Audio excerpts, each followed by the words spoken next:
fuels his soul. It's the people, the veterans, the friends who make him whole. Streaming live, bringing joy to the crowd. In a world of connection, he stands proud. But it's not just the flight that fuels his soul. It's the people, the veterans, the friends who make him whole. Streaming live, bringing joy to the crowd. In a world of connection, he stands proud. Splashers flying high and free, a pilot of dreams and a friend to you and me. For the red, white, and blue, and those who serve, he's a man of passion, giving all they deserve. From the Sims to the streams, his passion's clear, supporting those who fought through blood and fear. A patriot's heart, a voice so strong, he's lifting up veterans where they belong. With his friends at his side, he's building a crew, a family of gamers who love what they do. Laughs in the chat and a spirit that shines. In Splasher 6's world, the stars align. Splashers flying high and free, a pilot of dreams and a friend to you and me. For the red, white, and blue, and those who serve, he's a man of passion, giving all they deserve. Through the storms and the calm, he's steady a crew, chasing the horizon with the loyal crew. Every shout out, every cheer, he shows his heart. With Splasher 6, you'll never drift apart. Splashers flying high and free, a pilot of dreams and a friend to you and me. For the red, white, and blue, and those who serve, he's a man of passion, giving all they deserve. So raise a toast to the streaming ace. Splasher 6, bringing smiles to every place. With wings of honor and a heart of gold, his story's one that's yet to be fully told.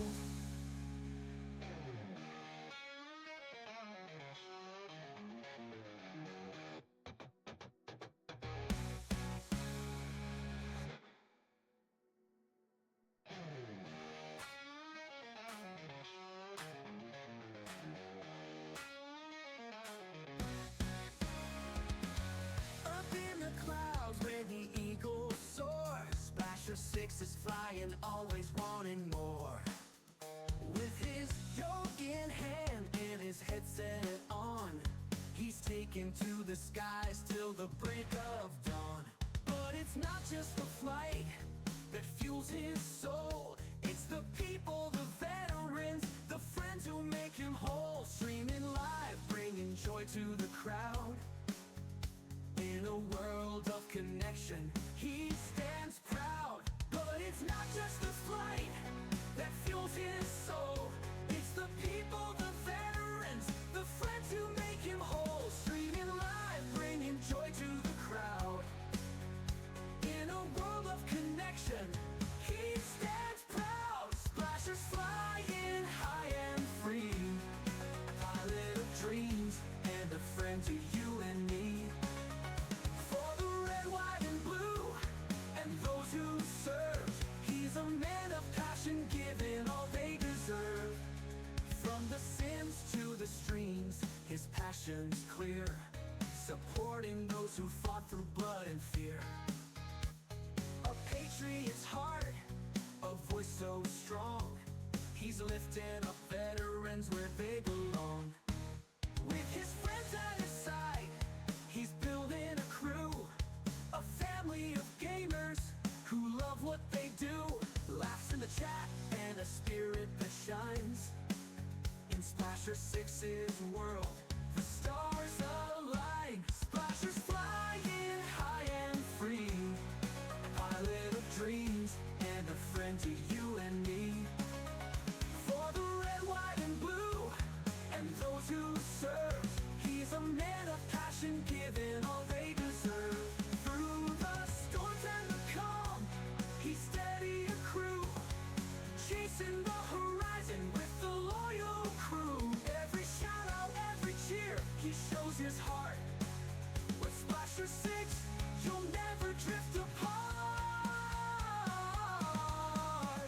Splashers flying high and free, a pilot of dreams and a friend to you and me.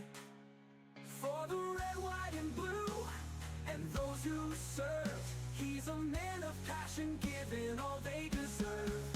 So raise a toast to the streaming ace. Splasher 6, bringing smiles to every place. With wings of honor and a heart of gold, his story's one that's yet to be fully told.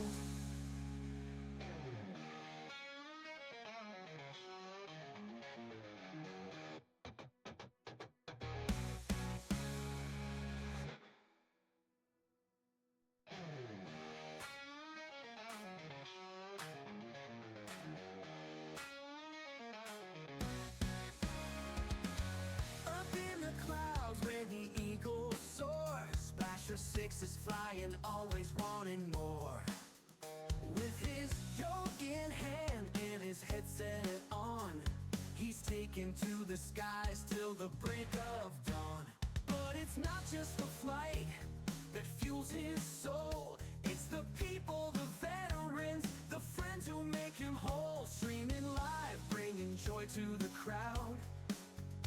In a world of connection, he stands proud. But it's not just the flight that fuels his soul, it's the people, the veterans, the friends who make him whole. Streaming live, bringing joy to the crowd. In a world of connection, he stands proud. Splashers flying high and free, a pilot of dreams and a friend to you and me. For the red, white, and blue, and those who serve, he's a man of passion, giving all they deserve. From the Sims to the streams, his passion's clear, supporting those who fought through blood and fear. A patriot's heart, a voice so strong, he's lifting up veterans where they belong. With his friends at his side, he's building a crew, a family of gamers who love what they do. Laughs in the chat and a spirit that shines. In Splasher 6's world, the stars align. Splashers flying high and free, a pilot of dreams and a friend to you and me. For the red, white, and blue, and those who serve, he's a man of passion, giving all they deserve.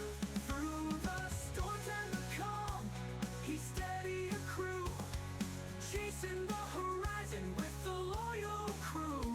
Every shout out, every cheer, he shows his heart. With Splasher 6, you'll never drift apart. Splashers flying high and free, a pilot of dreams and a friend to you and me. For the red, white, and blue, and those who serve, he's a man of passion, giving all they deserve. So raise a toast to the streaming ace. Splasher 6, bringing smiles to every place. With wings of honor and a heart of gold, his story's one that's yet to be fully told.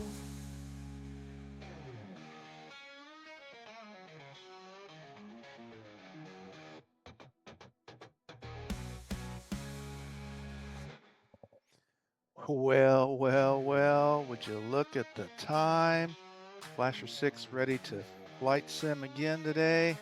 Let's get the music turned off, paused, and released. And it looks like we got DH Paradox, first time in chat. Welcome in, DH. How we doing today? Hope you're having a good Saturday.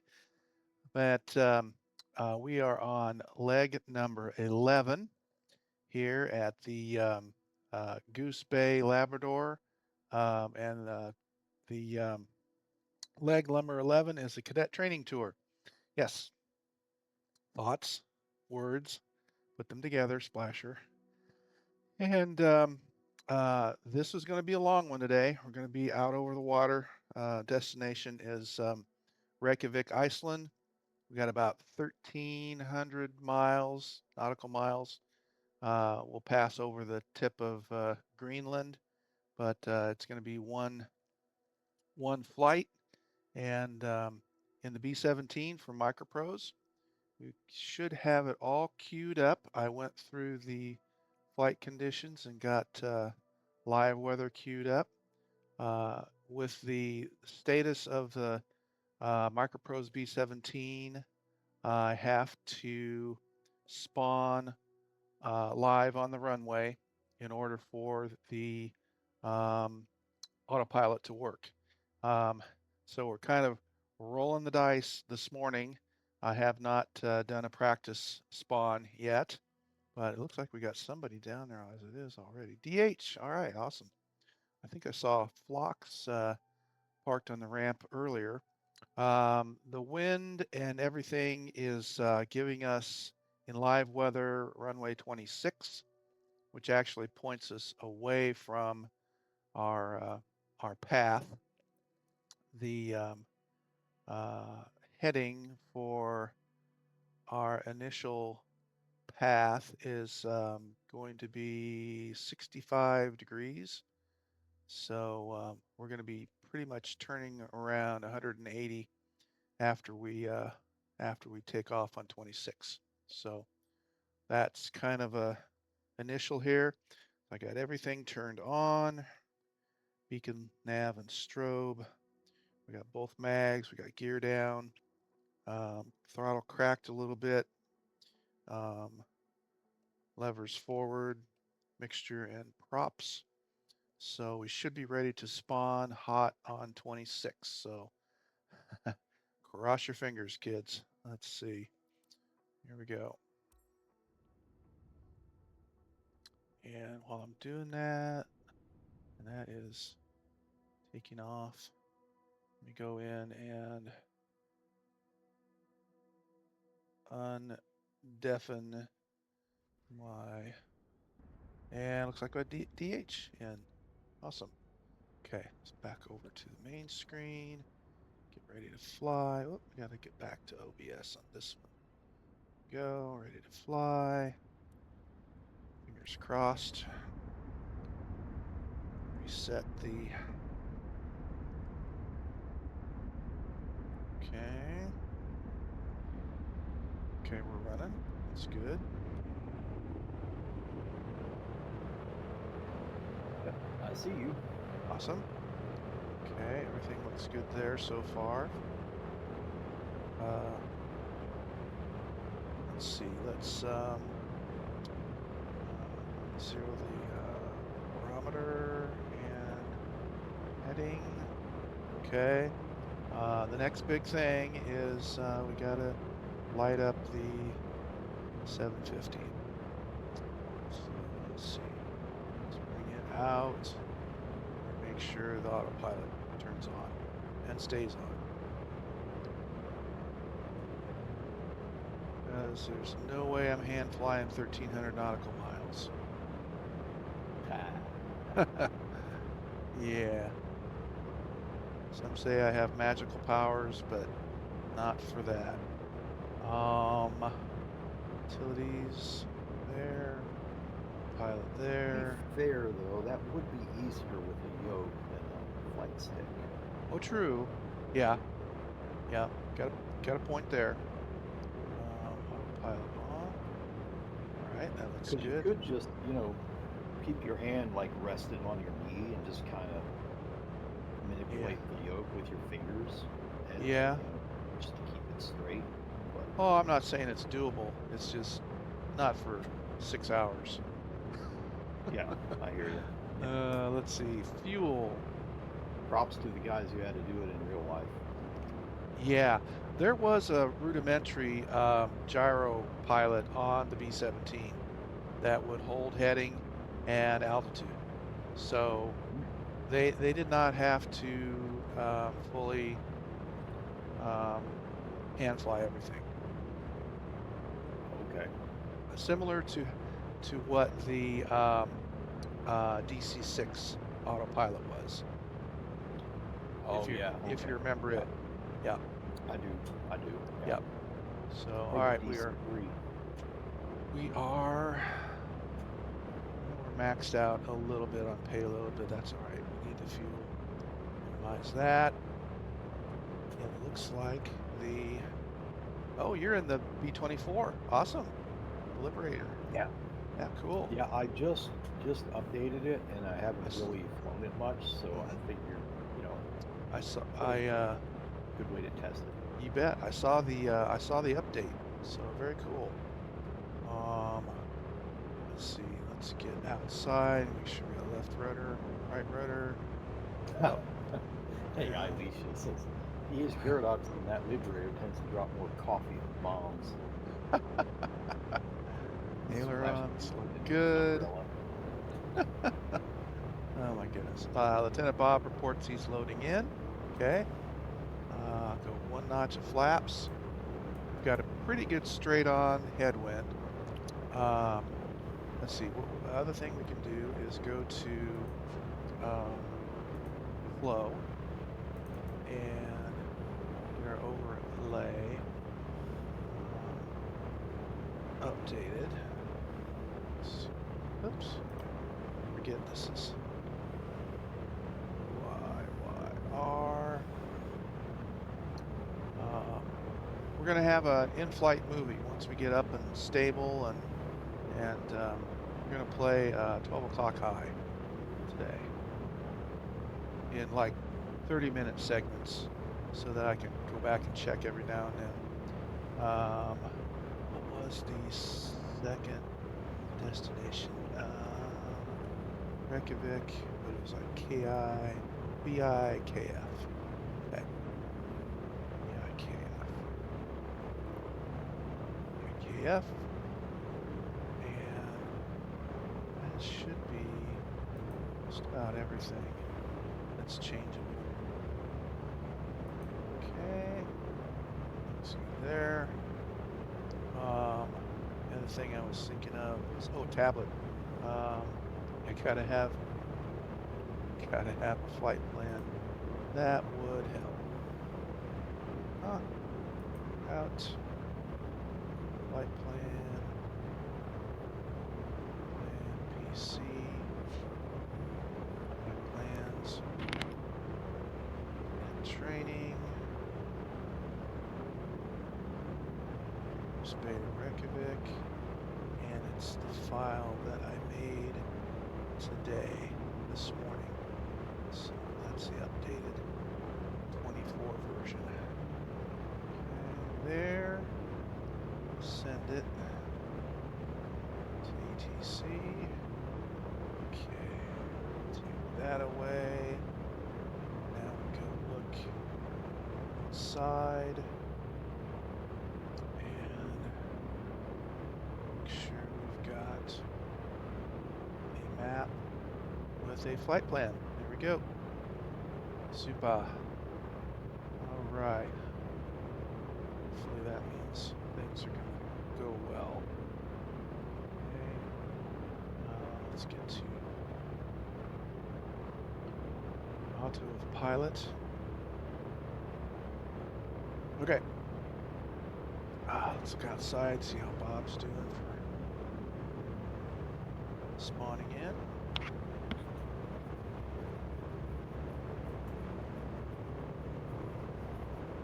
See him yet. CDH in front of me.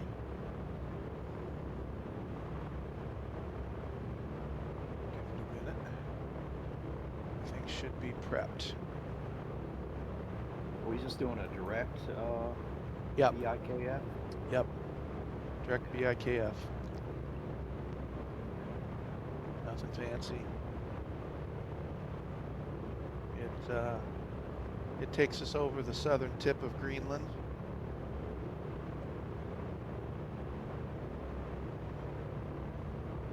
So we'll see a little bit of land about halfway in between.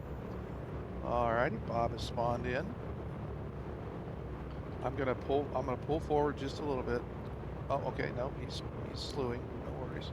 Okay. Good deal. There he is. Awesome. Okay. Looks like he's more engines spinning and ready to go. So we'll get the show on the road, and we'll get up in the air, and I'll talk more about, you know, Dad, recap some of Dad and the crew's um, adventures in Goose Bay. So all right, let's get back to the interior shot. So here, power's coming in.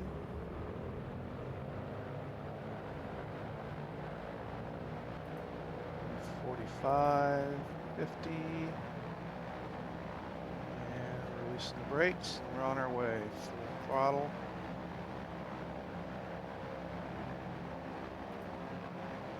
Away we go.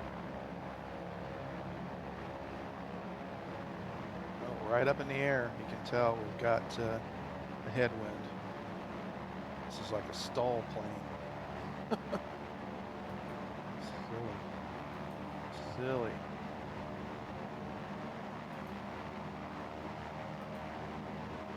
So I didn't set my altitude, but we'll get turned around, going the other way. There. We're gonna do a, I think we're clear to the left. We're gonna do a left turn.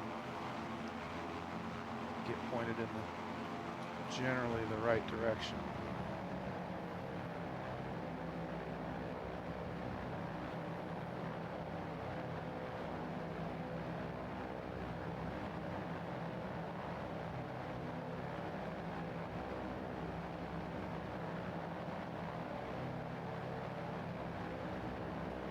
This Liberator might be slower than that 17.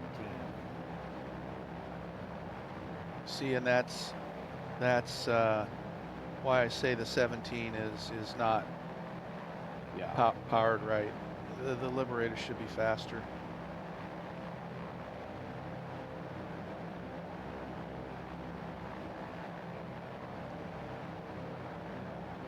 We're going to go up to 12,000 and see how we do. I'm going to come around to 060 roughly. I didn't get my altitude queued up on the autopilot like I should have.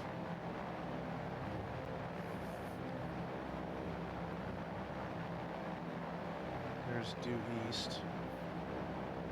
Looking good so far.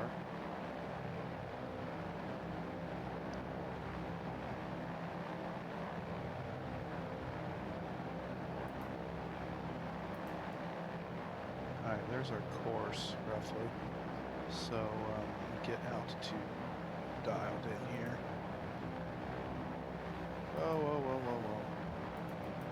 That.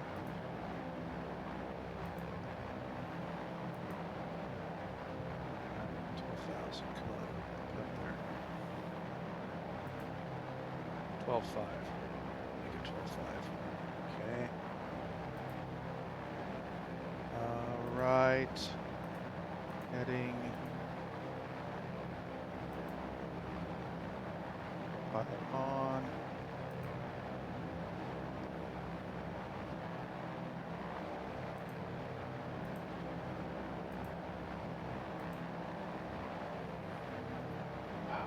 No heading bug. Where's my heading bug?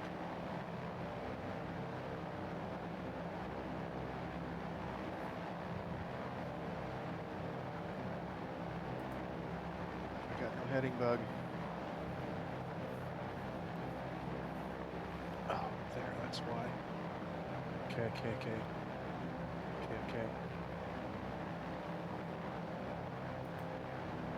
Get going back over here. Okay, it's coming around.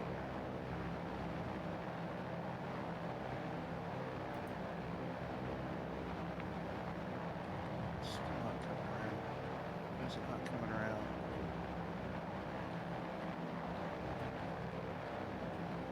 Now it's finally coming around.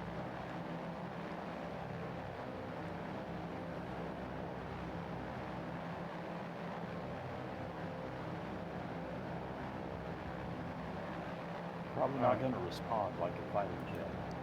No, yeah, it is taking its time. Now we're finally coming back around.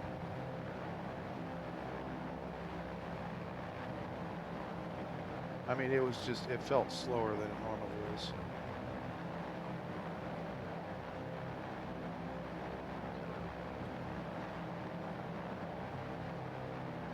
The thing is, I need to be climbing.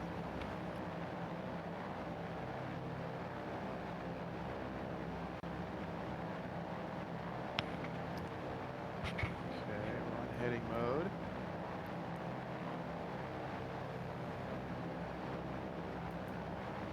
Vertical speed. And we're climbing good. It's like this thing only climbs about 5 to 800 feet a minute. So now got it on heading mode. Let's see where we're at. Okay, so let's go to nav. See if it'll pick up. Yep. We're a little bit to the right of the line.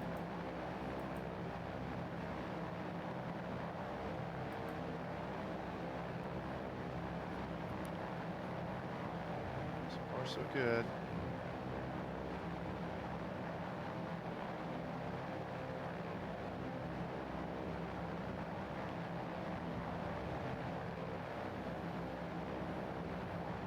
It's working its way back to the line.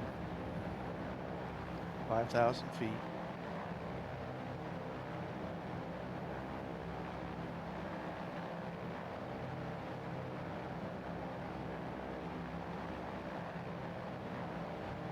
So far, so good.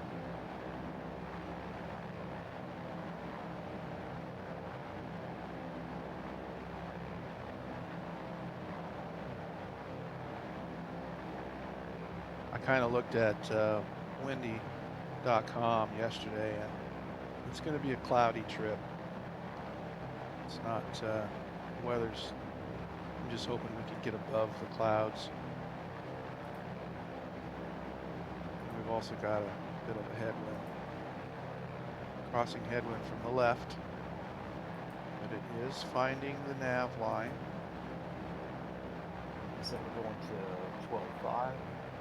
Yeah. Yeah.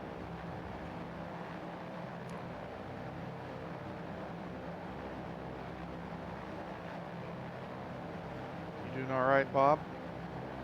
I am doing just fine. Awesome. Hey, DH, how are you? About, that's about 800, 900 feet a minute. Climate. And everything's looking good so far. Let's see how close it wants to get to the magenta. Usually kind of keeps it within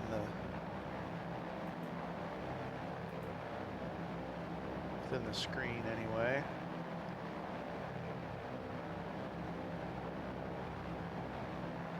7,000 at about 218 airspeed, 216 ground.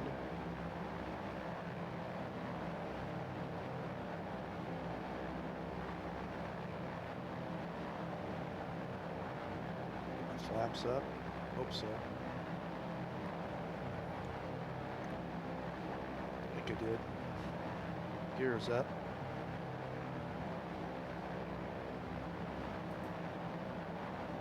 Yeah, it's looking like we'll get above the heavy clouds at 12.5. We'll see what it looks like. Yeah, you guys are definitely pulling away. Are we? Full throttle. Yeah.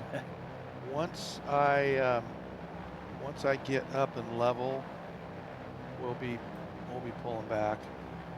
Okay. I can pull back a little bit now. I'm at full throttle, so. I'm just passing 9,500. What's your ground speed?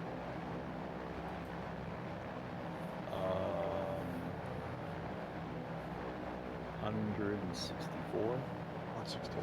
The Okay. GTA. Okay.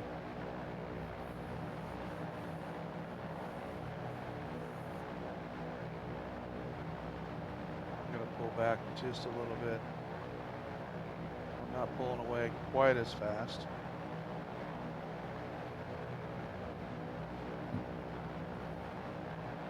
Cause yeah, this thing, they've really gotta fix. This thing wants to fly way faster than it should.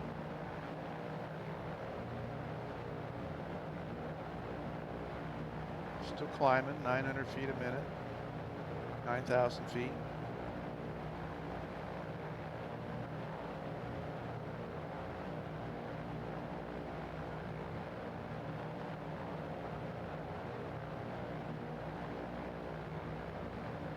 I'm only climbing at 600 just to keep my airspeed up. Okay.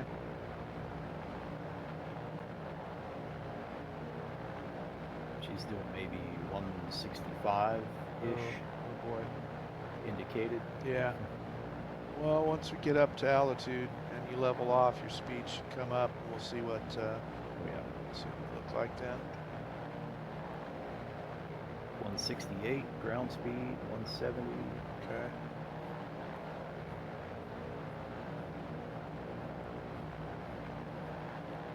Through 10,000.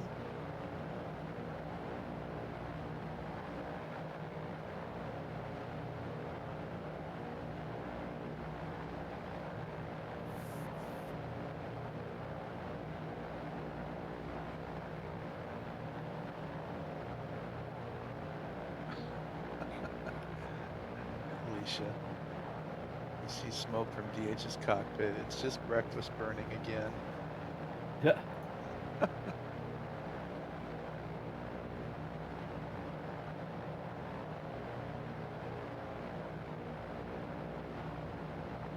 Always has to give me a hard time.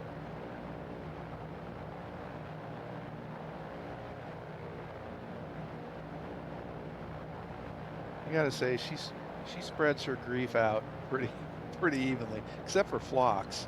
I don't know. There's something with Phlox that I don't know. He seems to be able to not catch her ire. Okay. I wonder if it has to do with subscribers. So she might treat your channel subscribers differently. Oh yeah, could be. Even though I'm a mod. Yeah.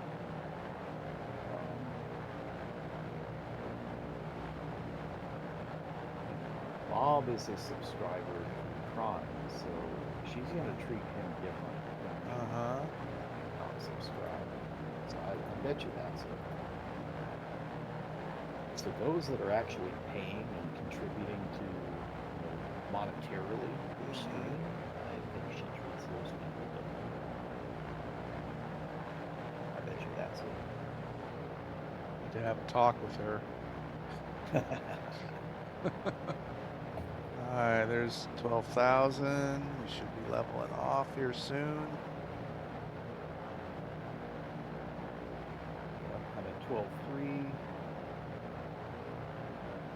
12.4. Okay. Yep, slowing down, leveling off. Now let's start pulling out power. 30 inches is usually what I cruise at.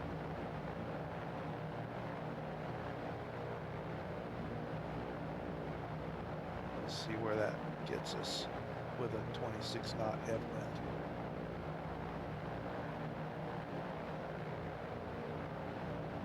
Okay. There's about 30 inches.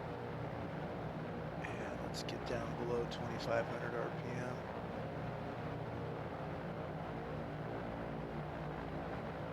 Okay. There's 2,300 RPM. Let's see where that settles us in at. Foxtrot checking in. Hey, buddy. Oh shoot, saw you. I saw you, Fox. I had a little more time before you started streaming. Yeah, sorry.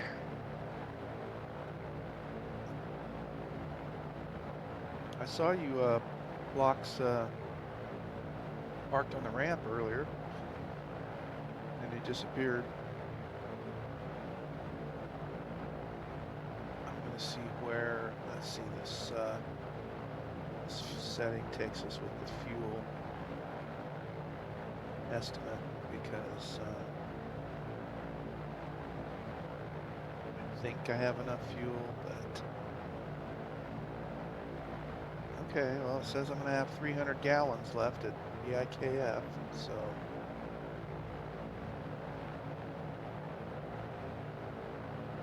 that's okay. So let's go back to map. Oh yeah, I forgot to update GTN 750. There wasn't much. There was like only one line item of change, and it had something to do with working title. So I don't think it was big and critical. Okay, so we're at 203. Let's see what 25 inches gets us.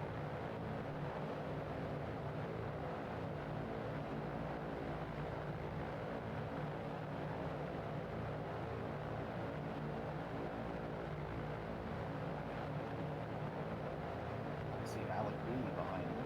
Awesome.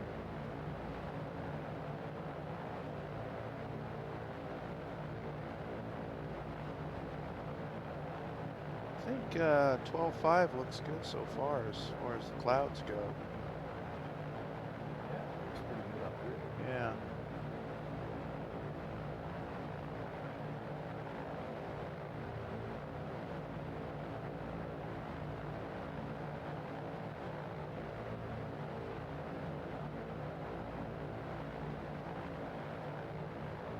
Is your speed any better now that you've leveled off?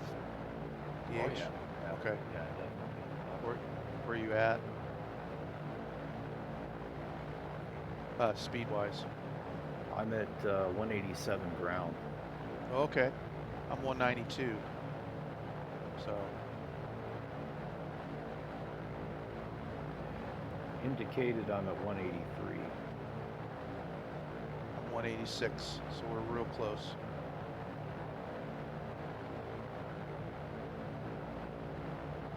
Where's Bob? I'm slowing down. Okay. I was 244.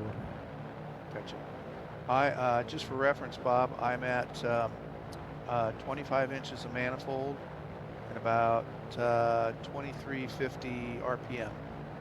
Okay. I'm at 30 right now. I'll bring it down a little more. Yep.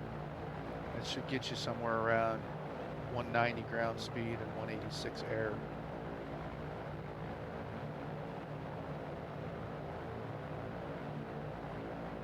Copy that. Okay.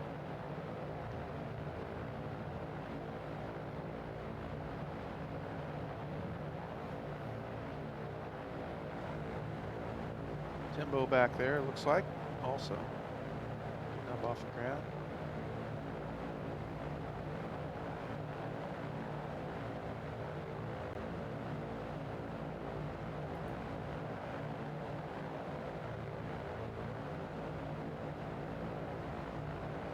Uh, 10%. Loading sim objects. Oh, really? Loading in on the start screen?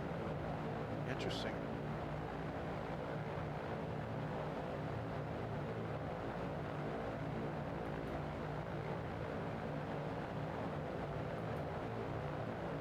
My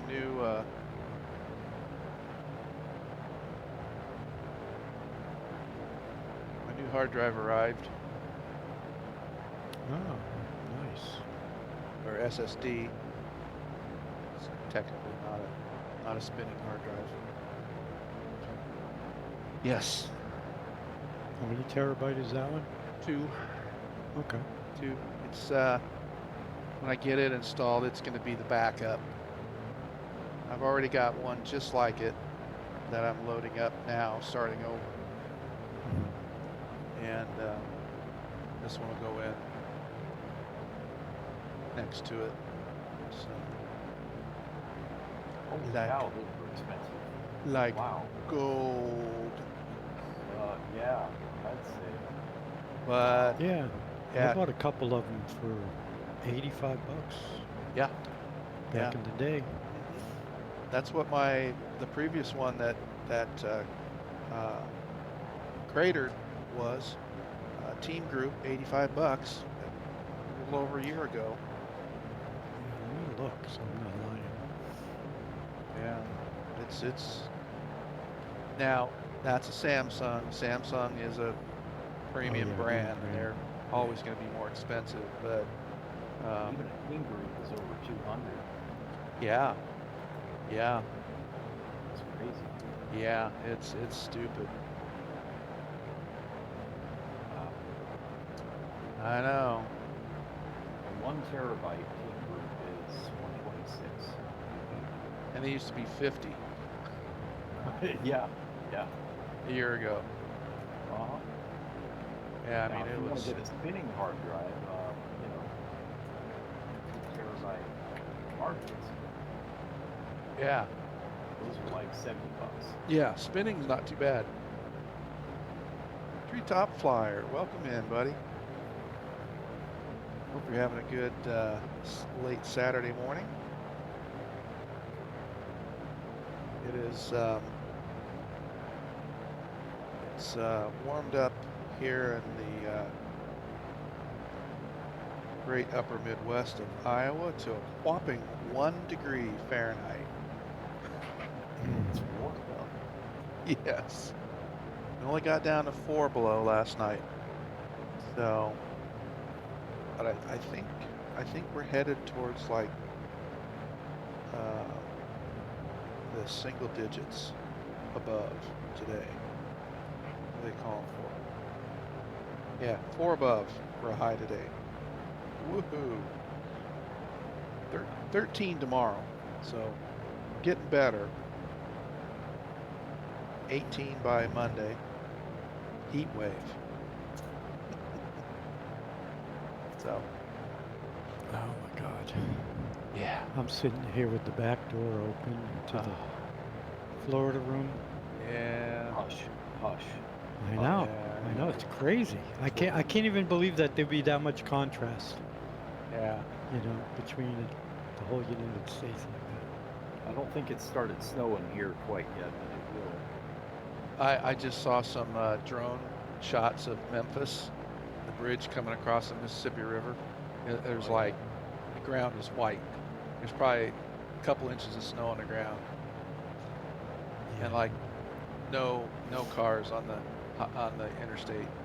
Just a few trucks every now and then.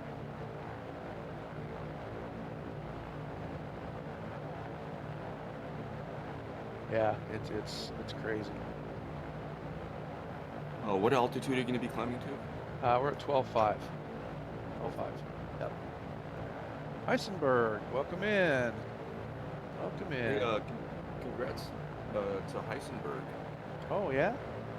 Yeah, I caught Forder's stream, and Heisenberg was Forder's lead pilot on this morning's stream, and they were touring Italy Oh, awesome. area Yeah. and checking out some of the what are those islands called that are kind of like in a chain. They were kind of going through over that. Heisenberg was giving some great details about the history and Oh, cool. volcanic activity in the past back there and stuff. And Yeah. so Yeah, that was really cool. I got to fly along for a little bit too. I stopped in and watched for a little bit. I watched a landing and a few go-arounds. I think Porter was in a oh gosh, I can't think of it. Osprey. Osprey, thank you. The tilt rotor. Yep. That's awesome. Congrats, Heisenberg. Yeah, we were just in Italy last night. Ah, yeah. Order Learn to Fly. Check him out. Really nice guy. I spent a lot more time with him at Providence than I had before, and he was fun. We were just in Sicily last night. We flew the perimeter of Sicily last night in my stream. So that's Italian.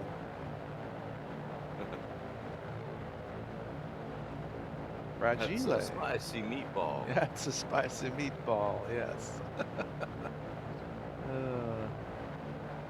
Fragile. Must be Italian.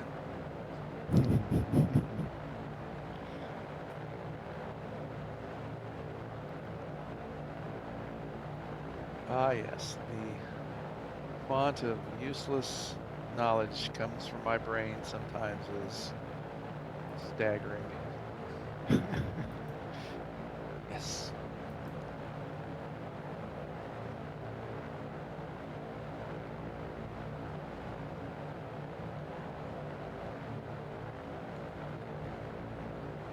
Okay. I'm airborne. I'll get established on the magenta line and then I'll do a little bit of slewing to catch up. Sure. No worries.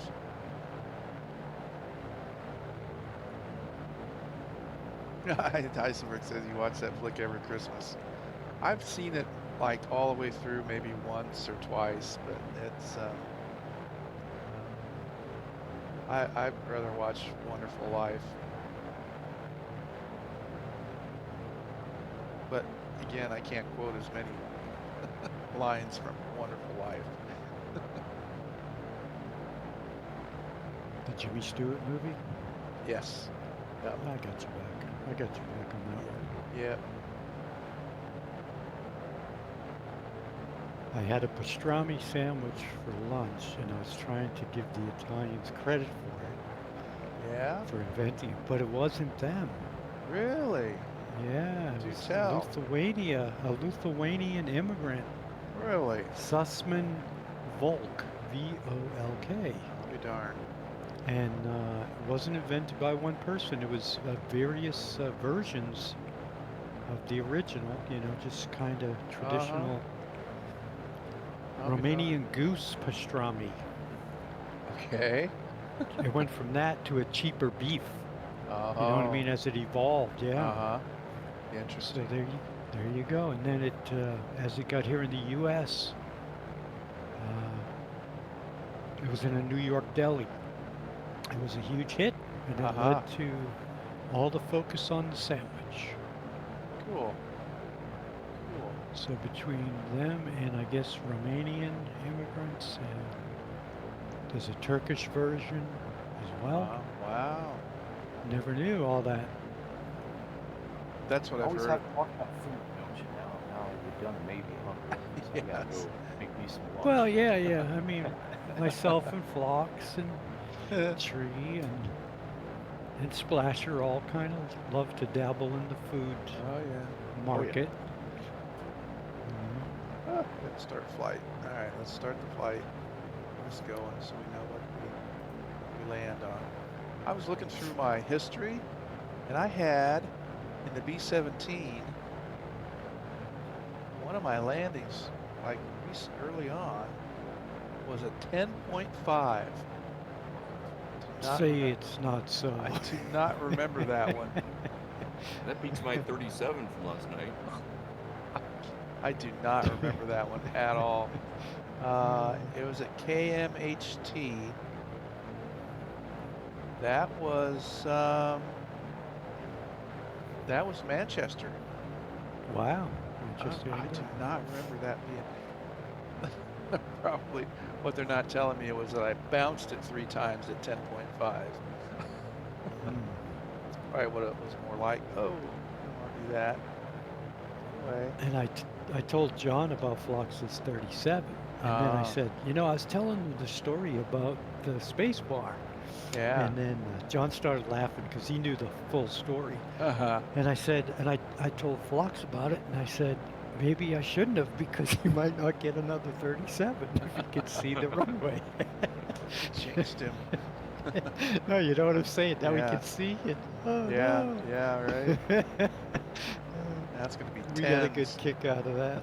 That's funny. Yeah.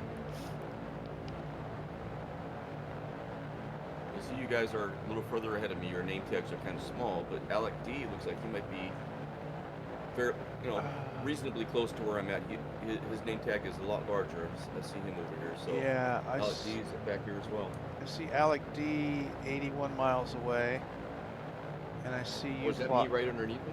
Yeah, I see you Phlox at 86 miles away.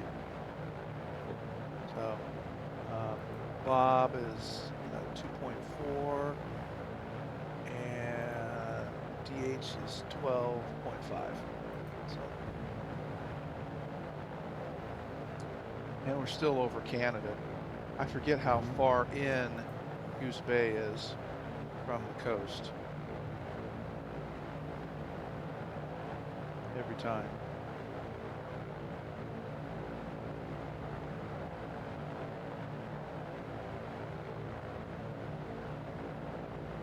So yeah, Dad and the crew flew. They did not land in Greenland like some of the crews did, and I don't know why.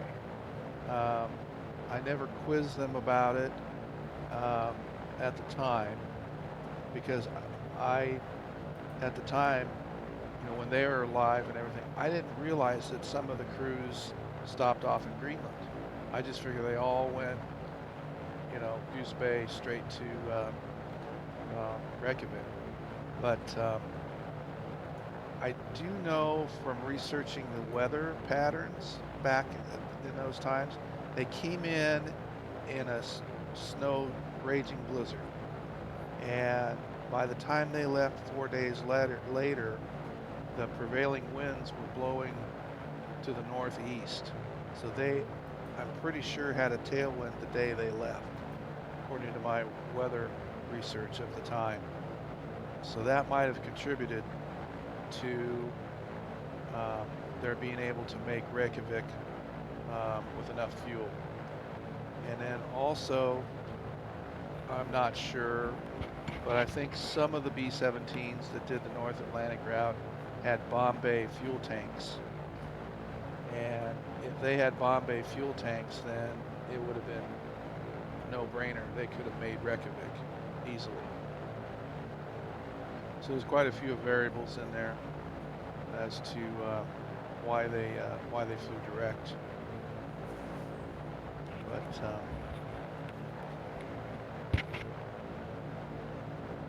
it was on or about March 9th, I think, when they left for Reykjavik of 44. The fuel in the Bombay seems like that and the tailwind very viable. Yeah. The other thing is, I never remember hearing from them about whether or not they had cargo or not. It seems like it would have been a no-brainer with all these empty airplanes flying over to England, to stuff them with cargo, supplies, food.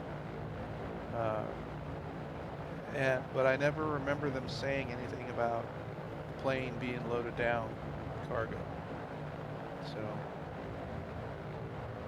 and I haven't researched it.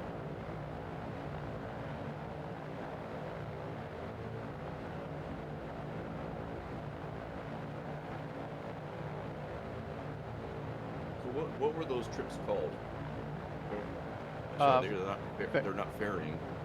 Yeah, they were ferry flights, basically. Okay. Yeah. If you're talking to somebody in the know about it, it's the ferry flights over the North Atlantic route. And some of them early on departed from Newfoundland, to Greenland, to Reykjavik, and then some of them, I said late, I meant early on, they departed from Newfoundland. And then some of the later ones were from Goose Bay.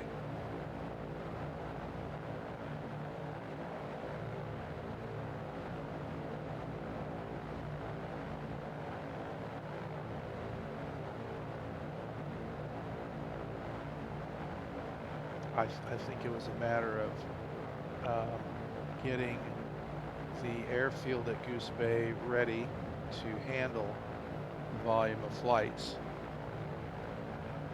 and just having multiple locations available to depart from.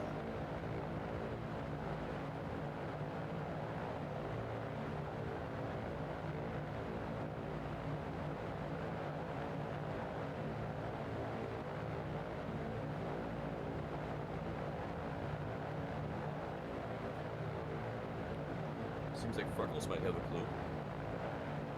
Oh, really? Let's see. She says, absolutely, B-17s can haul a load of gear along with the crew. Sometimes we squeezed in supplies if the brass said so. No wasted space over the ocean. That makes sense. Yeah. Yeah.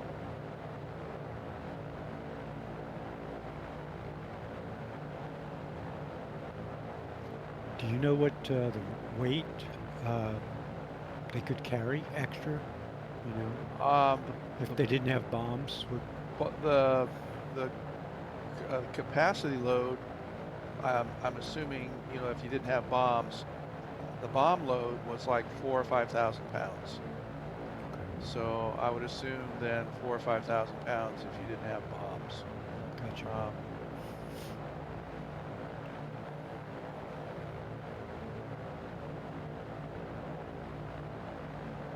And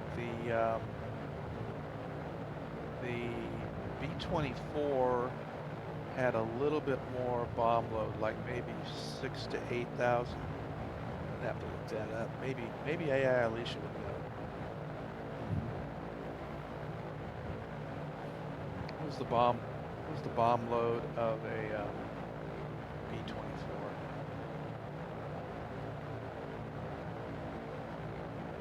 Yeah, when you talk to AI Alicia, are you pushing a keybind and so she'll be listening, or does she just listen the whole time to you?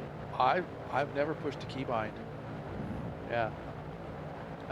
Let's give it a try. AI Alicia, what is the bomb load of a B-24 Liberator?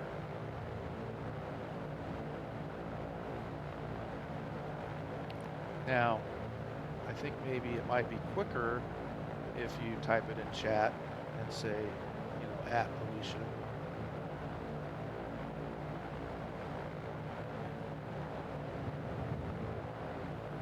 So you think we should say, "Hey, babe, what's the?" Yeah. Well, Flock's addressed her as Freckles, so then she replied. I know it. So I love it.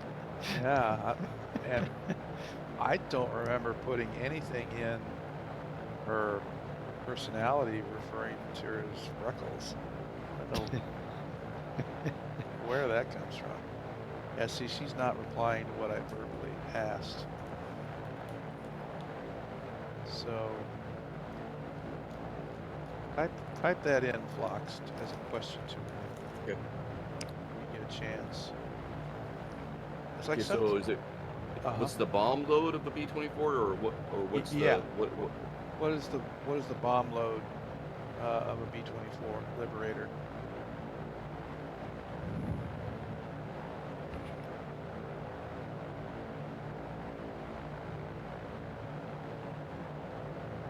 I'm back now, by the way.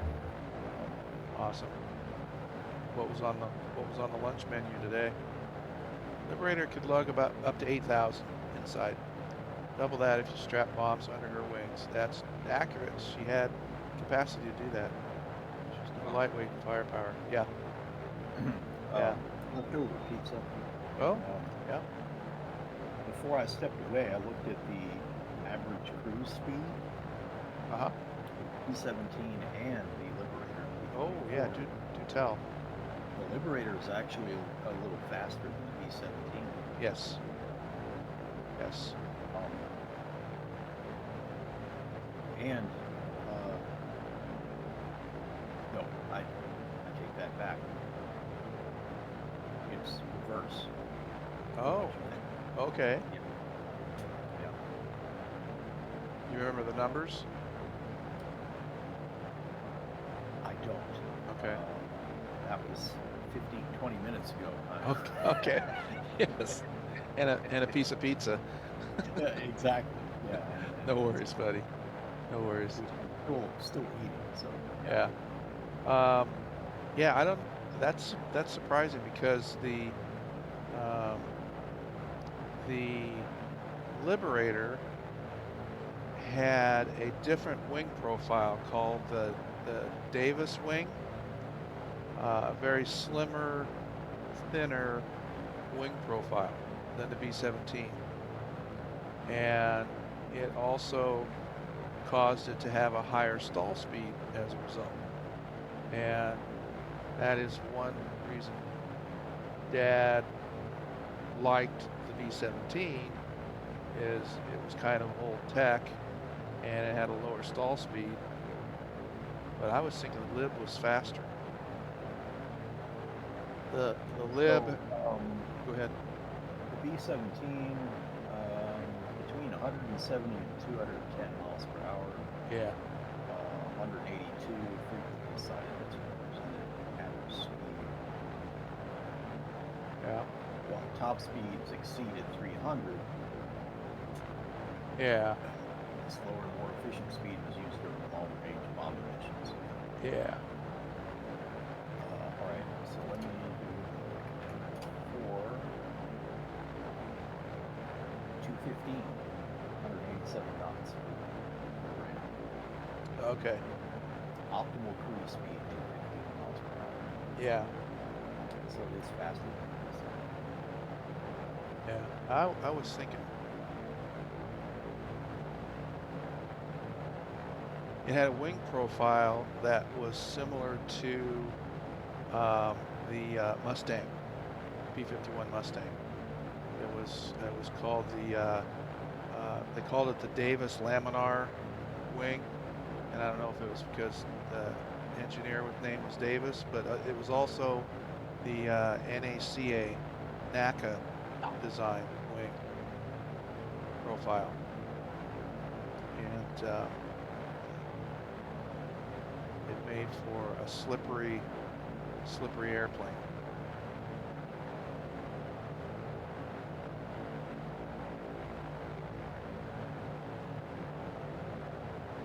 Hey everybody. Hello, Tree.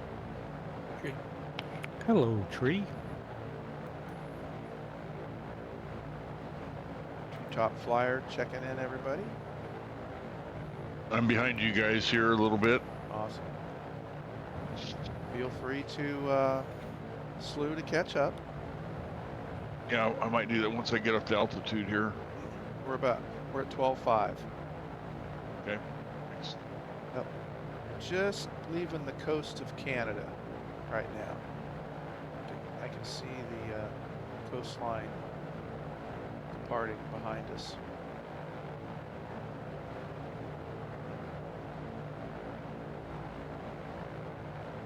Awesome. Yep. Looking good.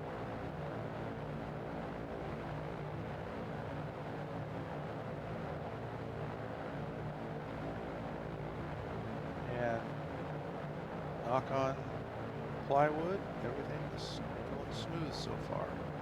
Even the nautical miles on the crossbar for flow is acting correctly. That hasn't worked right for the last 2 or 3 flights. I don't know why, but it's at 1,200 miles and counting down. Oh, forgot to change the bearing from last night. Oops. That was something I missed. I did get Yes. charge loaded into the 750. Good. Got a link to nav graph, I should say. Good. Little Canada reference there. Thank you. I don't know who popped that That was in, me. but that was Bob, of course. Yes, little Rush. Yeah, YYZ. you got it. Hopefully that gets us in under the 4 second Yeah, I think it worked. rule. If you know, you know.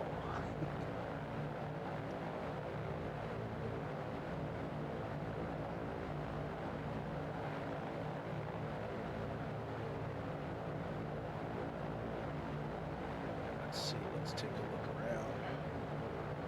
Looks like in front of us. You over ocean now? No more land ahead of you? Pretty much, yes. It's interesting. What are these lines right here? Is that coming through on that stream? Yeah, I can see them. Yeah, there's like 3 different lines right there. And they're grids.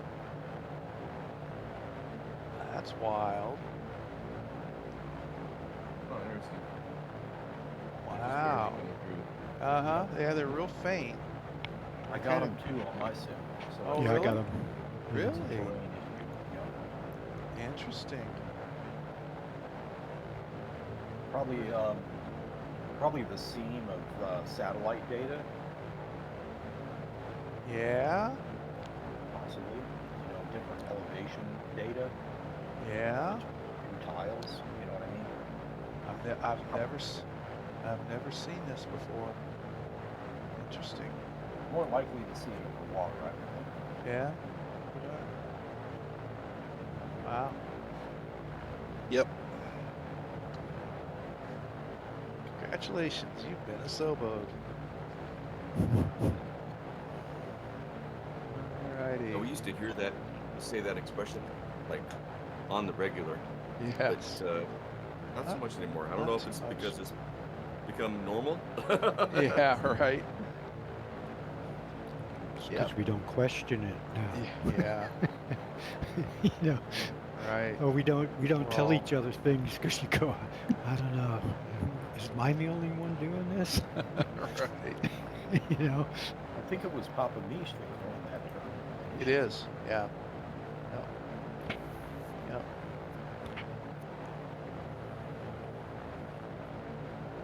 Yes, it is. Hopefully he's on the mend. Mish, if you're watching, we're thinking of you. Yep. Absolutely.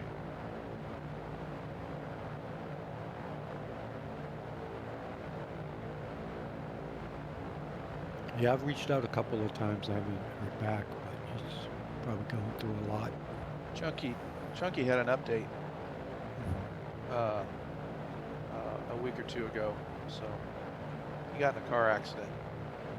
So yeah.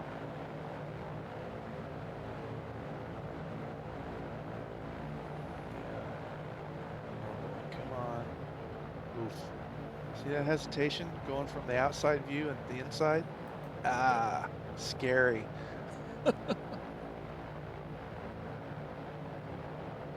I find that it pauses like that longer the longer I stay on the outside view. Oh, interesting. Yeah, I don't know if it has to do with load times or what, but I've got 24 gig of VRAM, so I wouldn't think it's a VRAM issue.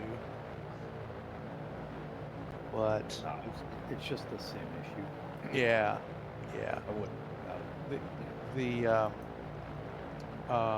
and we've talked about this before. It got to doing this in after Sim Update 4. It started doing this. The cockpit has always been a harder view on the GPU, so.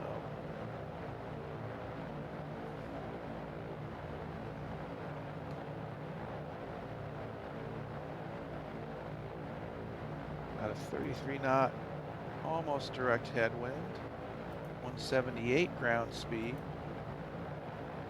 and Oh, what time of day are you rocking? I am probably late morning, like 9 or 10 o'clock a.m. Let's see while we're at it.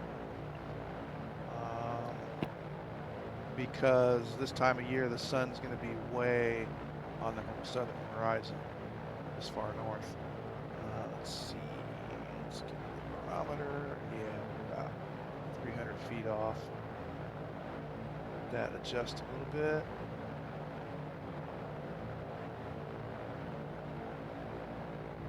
Check our fuel again. See what we look like there. Yeah, plenty of fuel. And if we're up to 500 gallons, that was 300 before. Justin K4, we are over the North Atlantic between Newfoundland and Greenland. We just departed the coast of Greenland, or Newfoundland, and not Newfoundland, Labrador, Goose Bay, Labrador. And a little background for first time in chat. My dad was a B-17 pilot in World War II, and this is what I call the Cadet training tour. And we're on leg number 11, and I've flown to all of the locations where he trained at in the U.S. Army Air Force in World War II. And oh, hey, Viper Strike's checking in. And we are on leg 11, flying from on the North Atlantic route. He and his crew ferried a brand new B-17 over to England. And we're on the leg from Goose Bay, Labrador to Reykjavik, Iceland, where he and the crew flew this on roughly March 9th of 1944. He was a pilot with the 100th Bomb Group of the famed TV series Masters of the Air on Apple TV a couple years ago. Wow, it's been 2 years. Unbelievable. Yeah, this is something I do every year. Tribute to my dad and his crew, and talk about the bomber crews of World War II and his adventures getting through everything, and how lucky he and the crew were. So welcome in, Justin, much appreciated. First time in chat. Throw a follow down. I do this flight every Saturday. We'll be here for another 5 hours, roughly, flying this leg. So throw a follow down, we'd appreciate it. I also fly on Monday nights on a little tour called the Long Way Down, and that's in regular GA prop planes. And we're in New Zealand at the moment. And welcome in, Viper Strike. Let's get a, hasn't been done yet, let's get a shout out for Viper Strike. Checking in from St. Lucia. Wow. On another cruise, Viper Strike? I'm assuming. Viper Strike 95, good friend of the channel. From just about day one. There he is, flying the Cub version.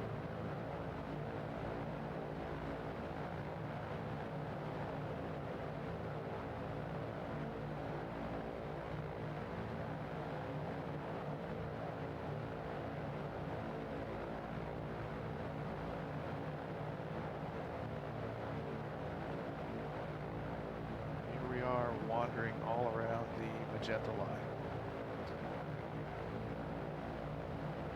Not complaining. I'm happy to just keep it in the, I'm happy that the autopilot even works.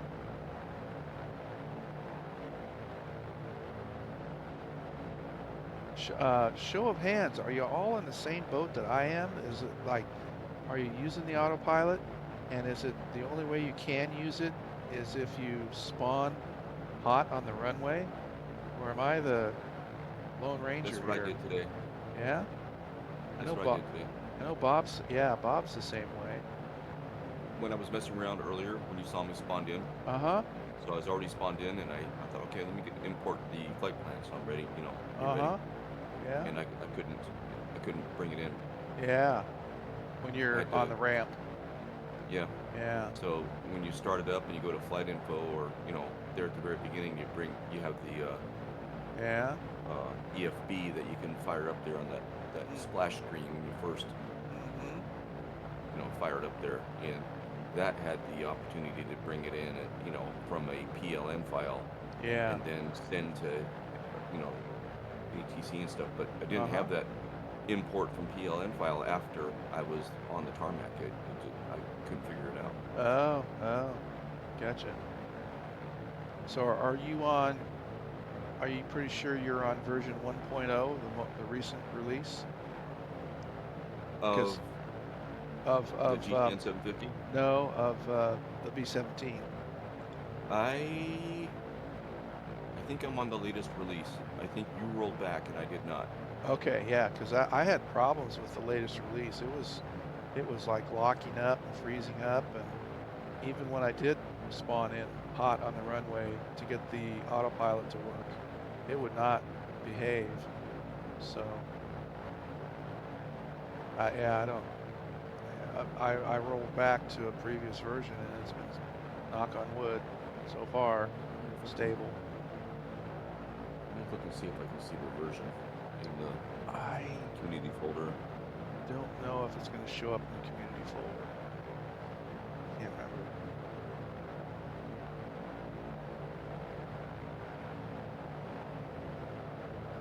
Yeah, I sprinkled a little moon dust on the crew today. Everybody's flying high.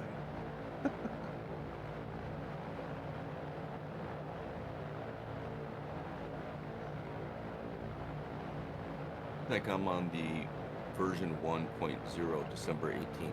Yeah, that's the latest. Yep.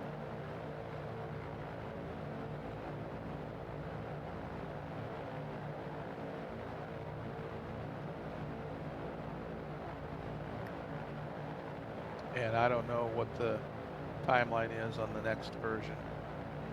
They haven't really alluded to it other than saying that, they're trying to get something out every 2 or 3 weeks, but it's been over a month now. So,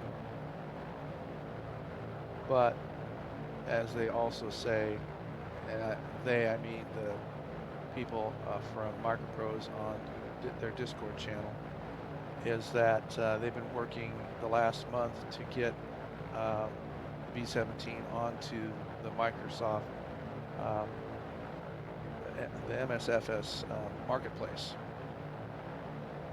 So I'm sure that's a priority to get some revenue going so that they can keep going forward. And I think at the same time, it's going to be available for Xbox.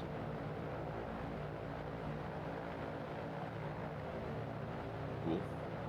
Yep. So that I do see Yep. Killing Time ahead of us in a Oh. P-38 Lightning. I wonder if that's Okay. Justin. Killing time. Could be. Let's go to the outside view again. She's giving us more clouds. Oh, just disappeared. Yep, so I'm not seeing him. Let's look back. I'm seeing Killing Time. Okay. Which unfortunately he's looking like he's in a Caribou P-38 because I don't have all my Warbirds loaded because of my recent loss of all of my add-ons. So, but he looks like a Caribou, that's okay. I It's just, enjoyed flying that Caribou, and I remember I was that. having some pretty Yeah. good luck with some stole capability in that thing too when we were Yeah, challenging ourselves. I had it. Flying that. I had it or have it, but I have not flown it. Remember we landed that on the patio at the Biltmore estate? Yeah. Is that? Wow. I remember doing that, but I don't remember the caribou being there. Yep. Was that the one that we were doing a landing challenge on some remote island somewhere, and Raisins in Your Toast was just nailing the landings, but was he in the caribou or was it a different one? I think that was the No, twin otter. that was the Otter. twin otter, Thank you. and Yes. he was using reverse Yeah. On his detent, reverse pitch on his on descent. the way down. Yeah, on the way Yeah. down. But man, oh man, he was like nailing some landings. He was. Just so you know, Tree, you got my tail gunners trained on you, okay? Just see you back there. Pew, pew, Hey, you pew. got ahead of me again. What's your indicated?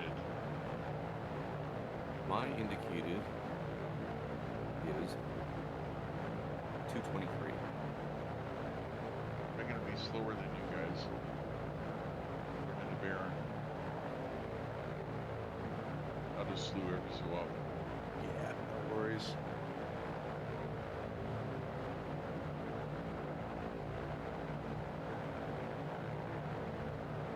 Yeah, I'm sorry, killing time.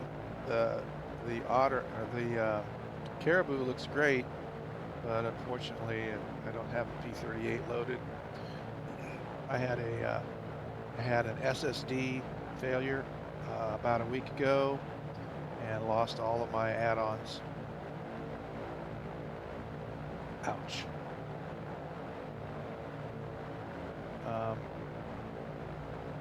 Good news. Well, not really good news yet, but I have it sent out to a recovery specialist that I'm waiting word back as to Hopefully, how much it's going to cost, basically. Fingers crossed it's going to be an easy one. exactly. Yeah. First time for everything. Never had Yep. to do this before.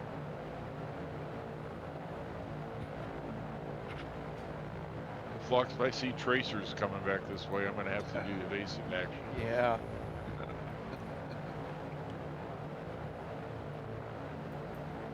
Let's see what's the cyclones are doing here today. Ooh, you're frosting up a little bit there, bud. Yeah, I see that. Cut.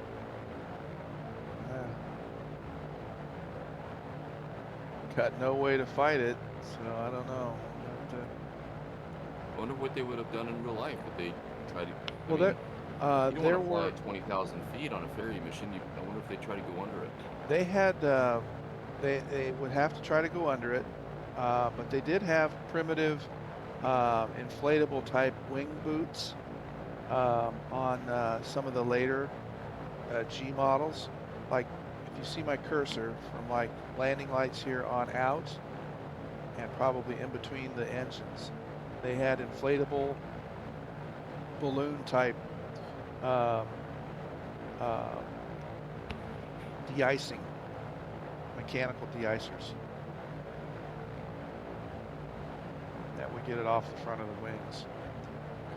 But on this, let's see, not on this leg, but the next one from Dad and the crew from Reykjavik down to Ireland,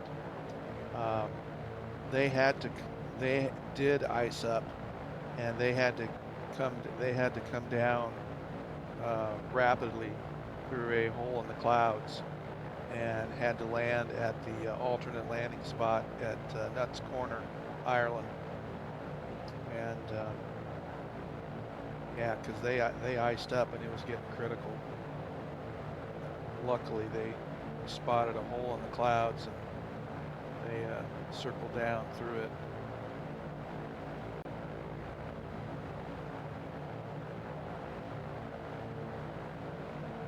And then from there, they continued on to the original destination, or Yes.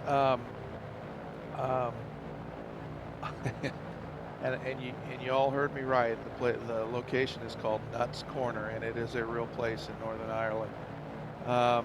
it was a designated alternate landing spot.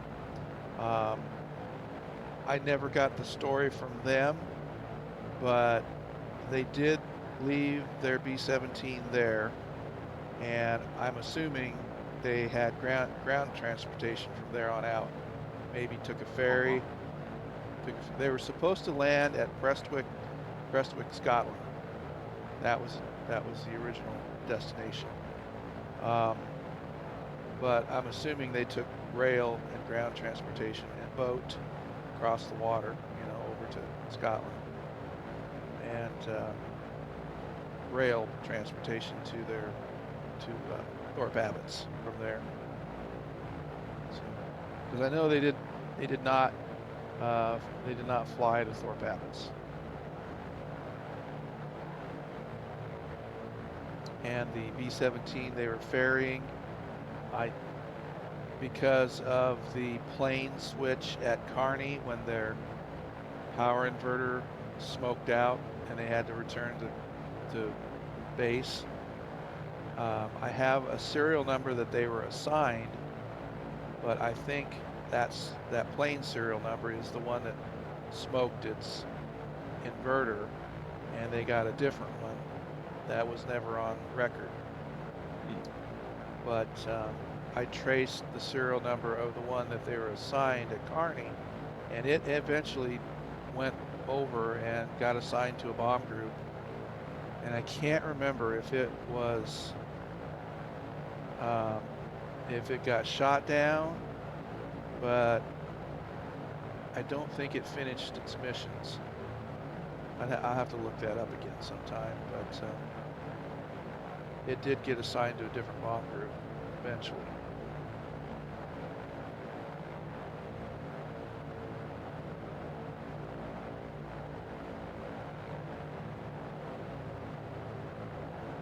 We're all spaced out like this is a real ferry mission here. You know? There's a group of us back here, Alec and me. And that's the other thing. I don't know what the volume of planes in the air would have been, whether or not they sent 1 or 2 planes out a day, or if they flew in a group, or what the logistics of that was.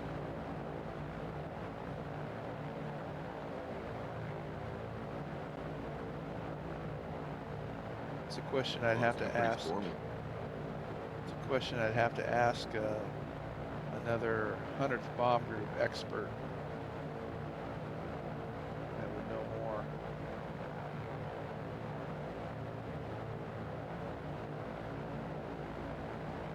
Better get a. How many survivors are left from the 100th? Oh, it's probably down to like a half a dozen original vets. We had 4 original vets show up at the reunion last year in New Orleans, and one of them has passed away since. He was 103, but he was an early guy. He flew his missions. It was Lucky Luckadoo that wrote the book. He flew his missions in fall of '43, and he was the last of the what I'd call them originals. But I would guess it's probably between 6 and 12 original members still alive. And that would count ground crew and support people that resided at Thorpe Abbots.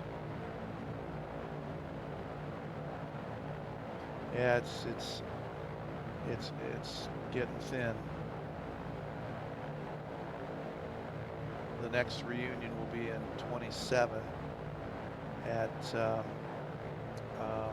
in the Washington D.C. area.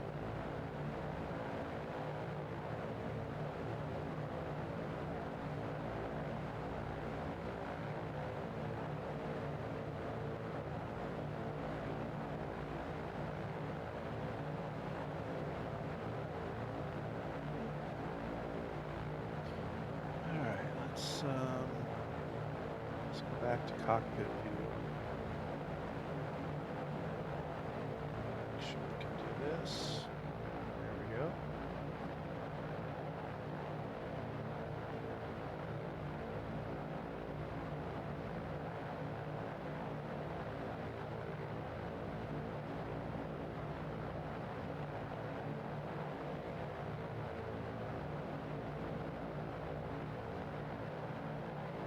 Those all look good.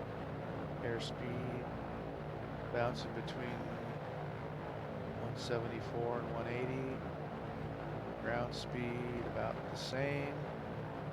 74.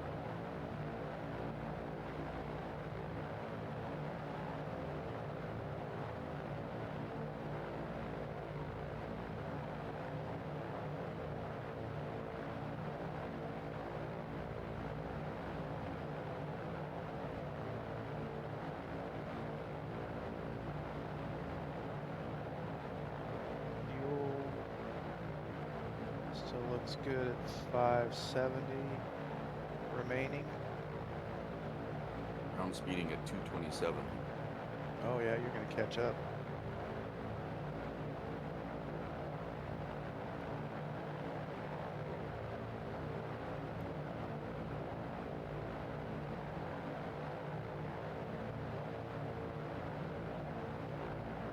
So, okay. Can put in VCalc.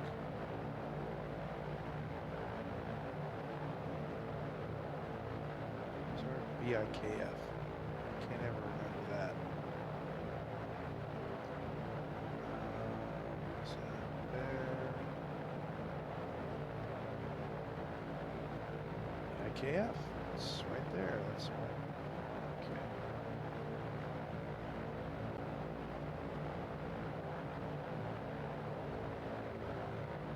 Oh yeah, boy. Begin descent in 6 hours and 3 minutes. Yeah.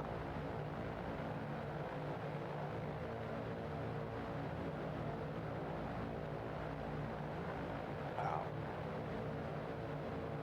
Target altitude probably should be more like around 2,000. Something like that. Enter. Okay. Wow.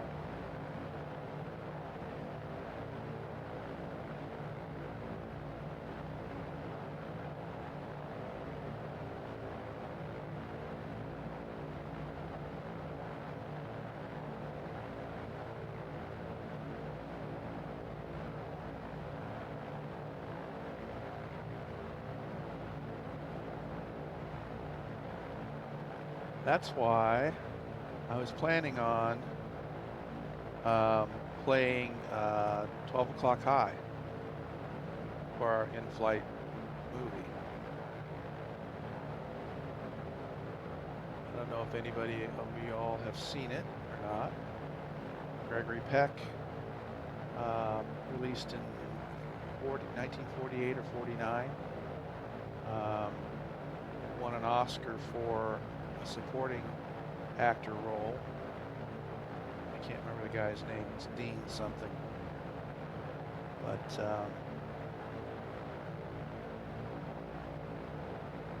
we got a long haul. I'll probably like play it for like 30-minute intervals and then come back to check on things. That sound good for you guys?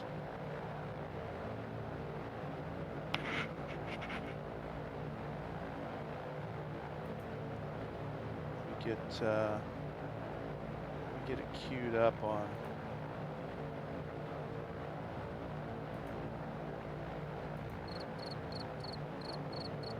Six Tree Studio, welcome in. Good evening.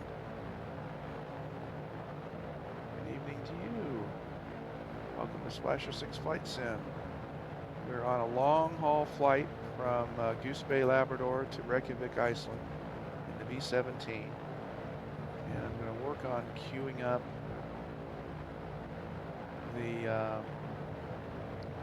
a movie for you guys to watch. Let's see. Let's Driving me crazy. I was that out downstairs there. throwing some stuff away and warming up some leftover pizza. Uh-huh. And it's like, hey, 12 o'clock high. Does that sound good to everybody? And, yeah. Yeah. But yeah, I was downstairs. Whoops. Yeah. Yeah. Let's And see. it's Let's been turn. forever since I've seen it, so it'd be kind of cool to It's a see it great again. movie. It really tells an accurate story of the stress and life of a B-17 pilot and crew. So we're going to turn the sim sounds down. I haven't tried this for a while. We'll see how this works. Okay, that sounds good. That sounds good. Okay. Next is, let's see, I'll stay on here on voice, but we're going to take that away. I've got it queued up on YouTube, but I got to see if the sound comes through. So we'll drag it over and then maximize it.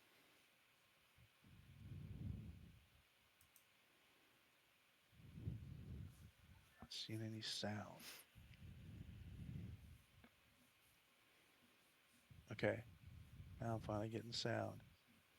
Next problem is, let's see, YouTube audio. I haven't previewed this and to see if it's a good copy.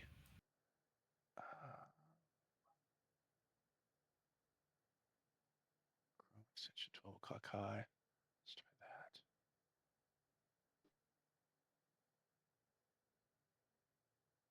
I'm not getting any audio out of the intro. Dang I'm it. not hearing audio on Yeah. the stream. Yeah. I'm not hearing your audio on the stream either. I'm hearing you on Discord. Oh, did my audio on the stream go away? Hang on. I don't hear an echo or anything. Hang on. Check 1 2. Check 1 2. Oh, Chunky says that he can hear both of us. Yeah. Yep. I wonder why I can't hear it. Weird. But I'm not getting any YouTube audio when I should.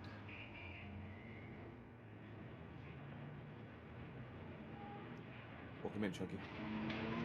Oh, here we go. I hope you enjoyed Studio. the All right. and a pleasant voyage Six home. One Tree Studio. Well, thank Welcome you. in. I'd like to thank you for something else, too. Well, back home, I'd buy a hat in 5 minutes. Thank you for a most enjoyable hour and 40 minutes. It was a pleasure. Okay. Come back soon, Mr. Stowe. Goodbye, son. The movie audio should be coming through the stream. Hi, Chunky. Good. And you guys can't see me.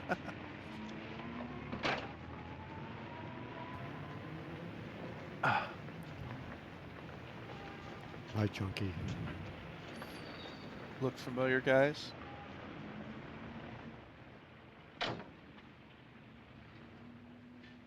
Where'd you get this? The knocks yeah. in at Archbury, sir. Yeah, there it is. I'll take it. That one's been knocked around a bit, sir.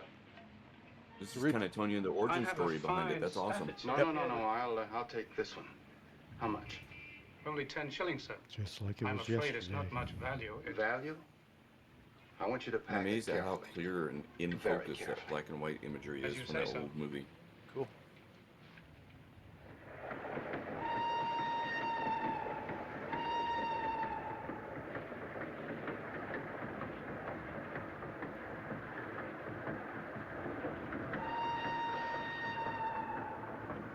Oh, I know. I got the stream muted.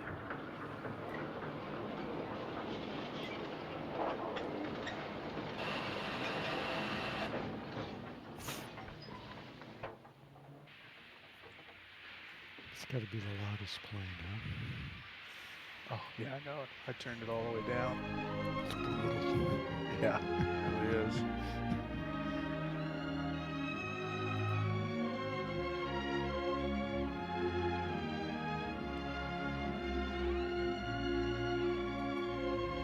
No problem, DH. It'll be a long one, so we'll be here.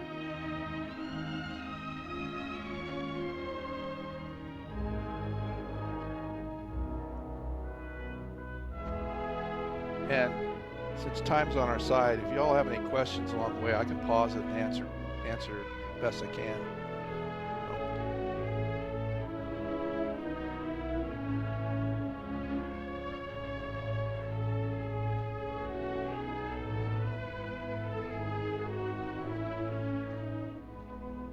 I'm wondering if you get a chance, if you can show your dad's flight log and maybe his throat mic thing.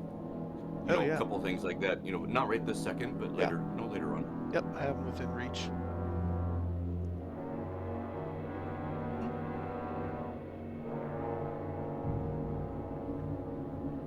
Share and tell time.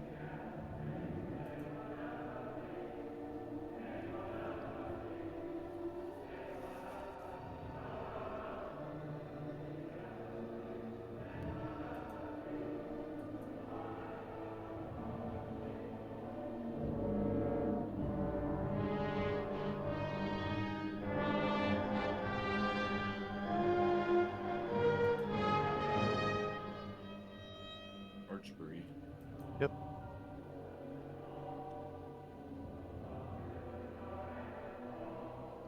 This scene was shot in Alabama, by the way. Oh, wow. Yep.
It's us.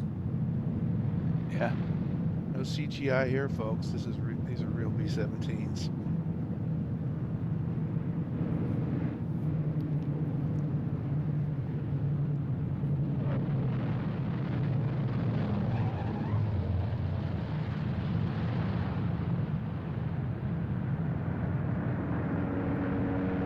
It was turning short on final, really low to the ground.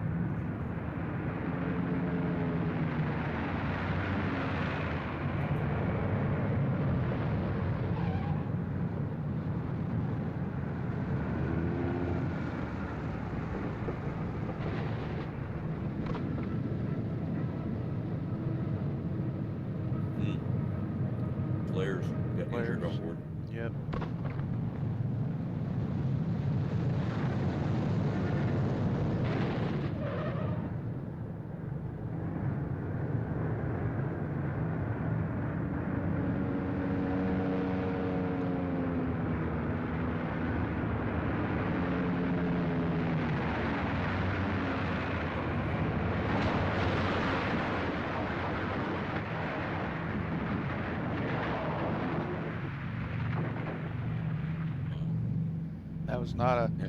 That was not a diorama model.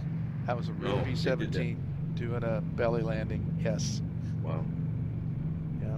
I've seen that on you know, like little clips and stuff like that, you know, but it's been years since I've seen it in the movie. It's pretty amazing. Yeah.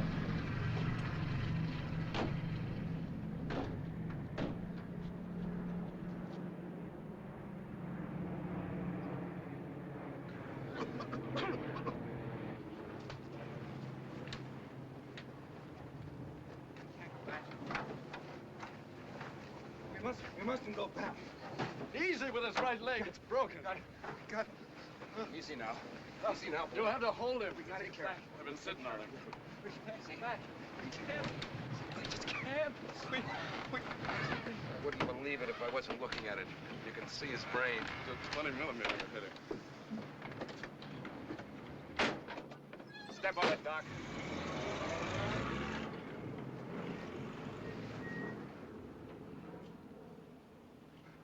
What do I do with an arm, sir? An arm? Whose arm? Ed Campbell's the top turret gunners. What happened to the rest of him? He's in a French hospital. I hope. He couldn't have made it home. It was blown off too close to put on a tourniquet. So I bailed him out. I put the ring in his good hand. Shoot open. That's all right. I'll take care of it.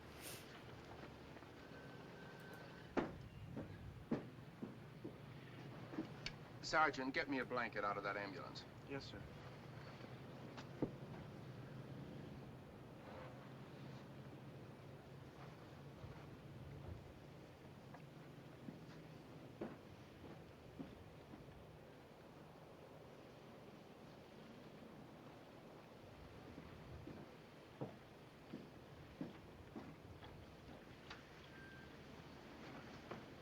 Come on, I'll give you boys a lift. Hospital, Mac. Yes.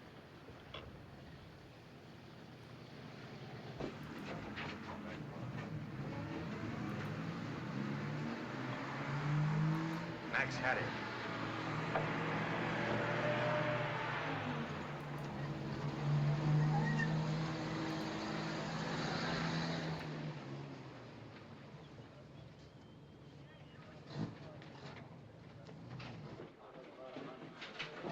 Get the coordinates on a port and a Spitfire down on the channel? I've already passed them to air sea rescue.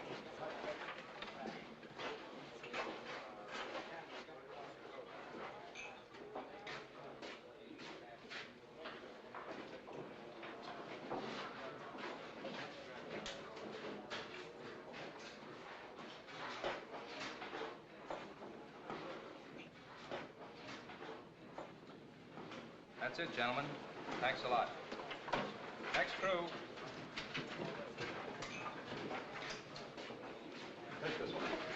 Next crew. Oh, they're doing their debriefings. Yeah, yeah. Yep.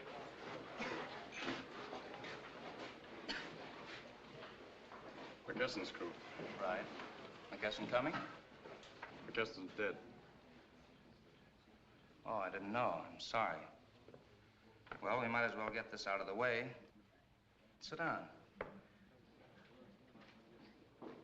Where did you first encounter enemy action? Fisher! Leave him alone. He's had enough today. Leave him alone, can't you? What is it, Billy? I don't know, sir. Not all of it. We got hit pretty bad the first pass the FWs made. That was when Mac got it. It took the back of his head right off. Only he didn't pass out. It just made a crazy man out of him. He was still shouting orders and trying to get the controls away from Jesse when I got up there 2 hours later. The kid had been flying with one hand and trying to get the controls away from Mac with the other. Wiping frozen blood off the windshield so he could see. For 2 hours, sir. He made a good bombing run, too. We unloaded on the target. Well, didn't you know he was in trouble? Why didn't somebody get Mac out of there? The intercom was shot out, and I thought it was violent evasive action. For 2 hours? Mac's foot was jammed in the controls, and that's how we broke his leg trying to get it out of there. That seemed to hurt Jesse worst of all. He started shaking, and I sat on Mac, held him, while Jesse brought us in. Give me a copy of that, Fred, just the way he told it. I'm sending it in with a recommendation for Medal of Honor. Jesse'll be okay. I'll drop by later and see him. Thank you, sir. That's enough for this crew. That's all, gentlemen. Thank you. Next crew. Next crew.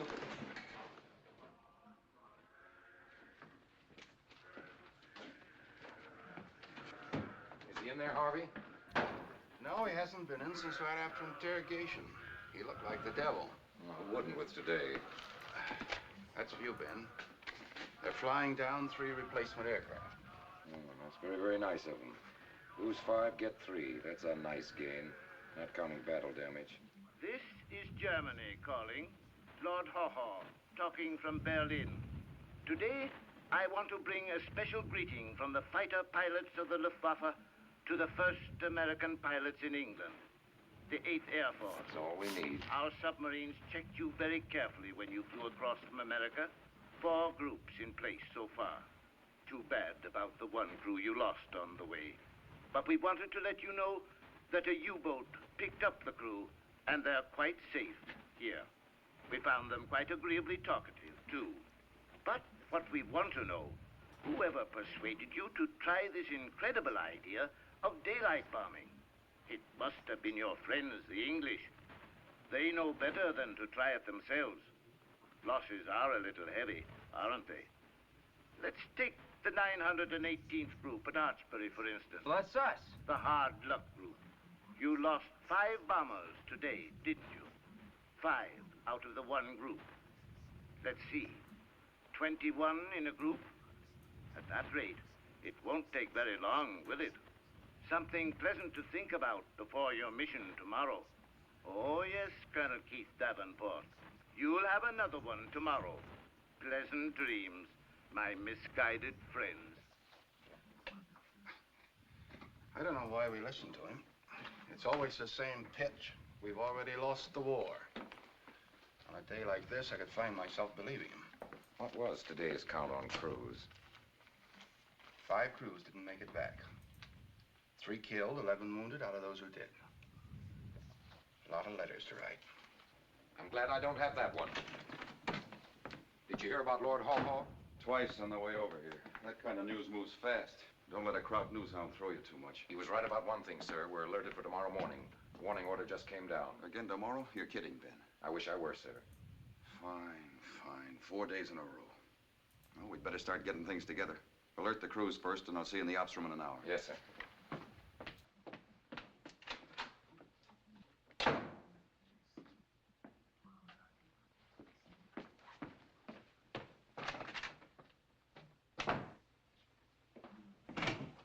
This'll make you happy. Flack City again. Sun is there? It's either a feast or a famine. Chew your nails off for 3 weeks waiting on this stinking weather and then try to cram a month's bombing into 4 days. Must be an easier way to run a war. Field order snafu, too. It says here 9,000 feet. That's a mistake. I'm sure they mean 19,000. I'll check with Savage. Another maximum effort. Well, what have you got in the way of weather? Give us some fog, can't you? I wish I could, sir, but the target area ought to be CAVU. About 3/10 cloud cover over the channel. Ideal, almost. Okay, you're no good to me. Let me know if there's any change. Yes, sir. Ben, how many airplanes have we got left? With the 3 new ones and working the crews all night, Sergeant Nero thinks we can have 18. CAVU, How many of clear the as other a groups? bell, 21 apiece, something, sir. something. Camp on CAVU. Nero's tail. Oh, No. If he says 18, he's giving us I used everything to with know. wings still on it. What'd the other groups lose today? 2 in the 9/16th, 0 in the others. Our stinking luck. Those flak gunners had the range good by the time we made our run. What about crews, Doc? I could give you a couple of different answers on that, sir. Well, I better get started on routes and timing, sir. No coffee, Ben? Oh, not now, thanks. That's getting to be your diet, isn't it? That and cigarettes? How long since you've had your clothes off? Never mind my pants. What about crews? Your crew when it comes to my certifying you for a mission. There's the crew availability. Colonel, about the route and timing for tomorrow's mission, sir. Start on the routes. But I wouldn't figure on that 9,000-foot altitude until Colonel Davenport checks with Pine Tree. Yes, sir. Ceiling Thanks and for worrying about me, Doc. Only don't. ceiling and visibility What about the unlimited. rest of them? oh, okay. That brings us to the 2 answers. On that list of 28 men asking to be excused from tomorrow's mission, 3 times more than normal. They give I'm a still lot of with you reasons. guys, just taking a Colds, break most for of them. lunch here. And most of them haven't got 10-4. colds. Following That up in doesn't the mean that they've suddenly back. gone yellow. It just means that they're Thanks, getting Tree. their bellies full. Yep. Now, do I okay them physically and mock them duty? How much can a man take? What's physical and what isn't? The rules say a man ought to go right up to the point where he may endanger his crew. I wish I knew what that meant. If I did, I'd tell you. Well, can you tell me this? Do I okay Bishop for tomorrow? He had a tough deal. Jesse's a tough boy. How tough? What happened today must have done something to him inside. It had to cost him something. Somebody's got to give me a policy, some kind of yardstick. I wish you'd tell me what a maximum effort means. Doc, I wish I knew. I wish I could answer that one. Hello? Yes? Hello, Pine Tree. All right. Frank, Keith Davenport. Yeah, I heard it. Look, Frank, I didn't call up to talk about Lord Haw Haw. What about that cockeyed field order that came down? It said 9,000. What? Oh, you're kidding. Yeah, but the strike photos don't show what the flak is like in there. Listen, you're gonna be there a little while? All right, I'll be right up. They meant 9,000. Maybe when I get back, I can give you an answer, Doc.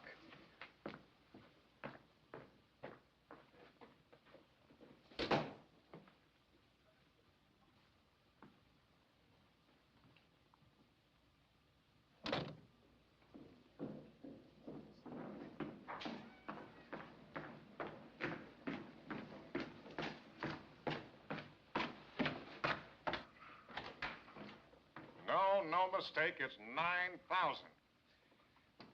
No, we've got to try it. We're not getting hits on those sub-pens. Yeah, I know, then twisted.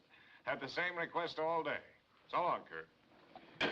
The whaling wall is just around the corner, Keith. Oh, I don't know. I guess this is it. Sit down. If you're on the level about this 9,000-foot stuff, the boys will drop their bombs here tomorrow instead of San Jose. Look, Frank. It won't work. It was tough enough at 19,000. It'll be suicide at 9. The guy who dreamed this one up ought to have his brain in the glass jar at Harvard. Anything else? You think you're kidding? Look, Frank, you've been a group commander. You didn't lead the first 10 missions for nothing. Why couldn't you tell them what it'll be like? You could tell them Keith, I signed the field order. Why? That's what I want to know. All right, I'll spell it for you. We haven't been penetrating the concrete in those sub-pens, Keith. Now, we can't get concentration and accuracy from 19,000. We've got to go in once down low to see if we can get the job done in one trip, instead of fighting our way to the target 5 times and back for nothing. 9,000 feet. Now, let's allow from here in that when the old man cuts a field order, he's thought about it. There isn't time to take every one of them apart to see what makes it tick. If I were you when I got one, I'd just go ahead and fly it. I was going to bring these down to you tomorrow. Had to steal them from the RAF. Hope they're the kind you want. Yeah. Yeah, thanks, Frank. I won't need them at 9,000, though. It'll be plenty hot. Well, I This better is get Royal on Air back Force, and get right? the chores done. Oh, stay put it. No, this is Army Air Force. To see you. How many? Well, he expect said he to put stole in? them from the RAF, so I thought it was Oh, Royal Air Force. RAF. Pretty Yeah, bad luck okay. today. That makes sense. Not I good. didn't pick up on that. We had one break through the runway at takeoff. That threw us late. We never made it up. Cost us plenty. I don't know how anybody outguesses that one. No. I'd like to help you locate where the trouble does lie, if I could. What about your formation? I can tell you where the real trouble is, Frank, and it isn't formation. Shoot. It isn't down in the groups, either. It's up here, where a bunch of boys get to be nothing but a set of numbers. That's what's the trouble. Do they know up here what my boys have been taking for 3 days in a row? That they'll be up again all night to get 18 in the air for tomorrow? How much do you think they can take? Do you know they're falling asleep at briefing? Are you going to drive them till they crack? Take it easy, Keith. Take it easy. Bomber Command can take it easy. Those boys are flesh and blood. They'll die for you, but they've got to have a chance, and they know they haven't got one. Frank, they can add. They know a man's chances run out in 15 missions. Somebody's got to give them a limit, a goal, some hope of living. What do you guys think they're made of? Look, Keith. Yes, sir? Just got the reports from the groups. Going up, Frank. I'll be there in a minute, sir. Those things are coming, Keith. Replacements. Combat limits. But right now, the deal is to hang on. And look, Keith, you've got to find a way to save yourself a little. You can't carry all the load. It's too big. Don't worry about me. If you want something to worry about the crews. You and the old man. Better go on up and see him. Give him my love. If I do, he'll send you his. He rates you pretty high. Not according to Lord Haw-Haw. Good night, Frank.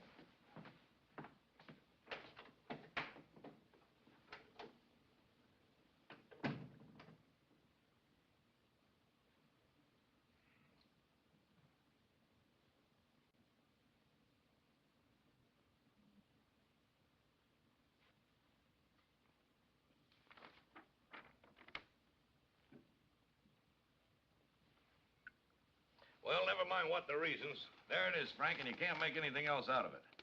5 missing today, and they'll only put up 18 tomorrow. It's getting worse instead of better. Yes, sir. I've just been talking to Keith. He's low enough about it. What really happened today, did he tell you? No, I didn't dig into it. He had tomorrow ahead of him. What do you make of it? Hard luck, I guess. There's always some outfit picks up a jinx. You don't believe that. Build yourself a drink. Thanks. Might scare off that bug of yours. I don't believe in hard luck. There's always a reason. What have you got on your mind, Frank? Spill it.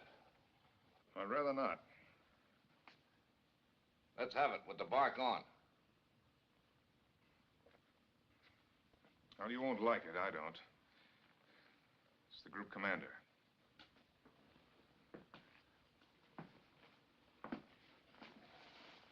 Keith? Well, it's always the group commander. It's his job, isn't it? A little funny coming from you. He's your friend. I didn't ask you to ask me. I didn't mean it to sound like that, Frank. It's okay. I don't believe it, though. I don't think I do. On paper, Keith looked to me like the best group commander we've had.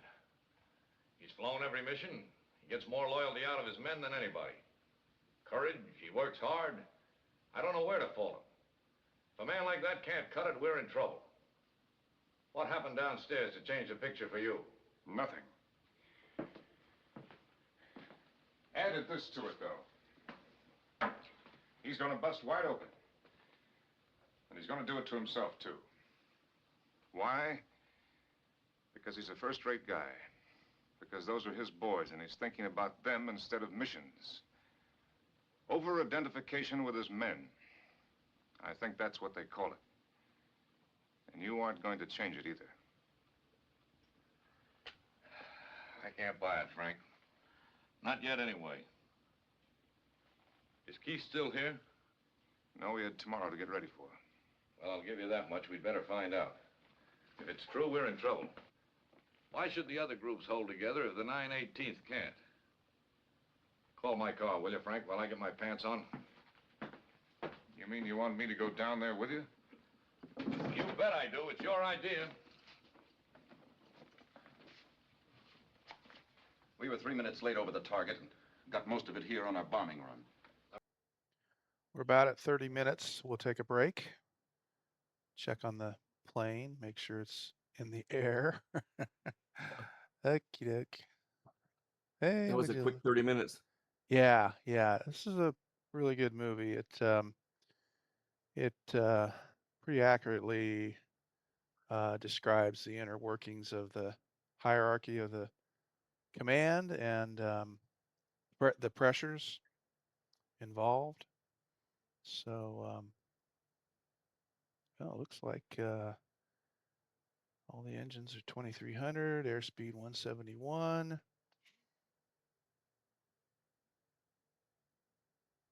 Take a look behind. DH up ahead. That's okay. I have your name tags now, so I have gotten closer. Awesome. Cool.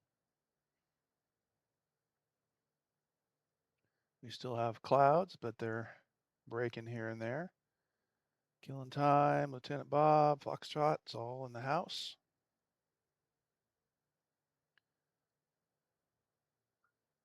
We'll go back inside and take a look at a little nav map. Make sure that's all up and working. Got my track on here.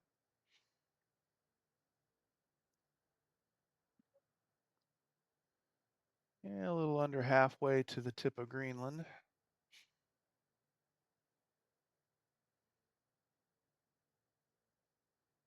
Making progress, 182 ground speed. 11.2 for altitude. So let's see, let's get a barometer calibration here. Yeah, that off.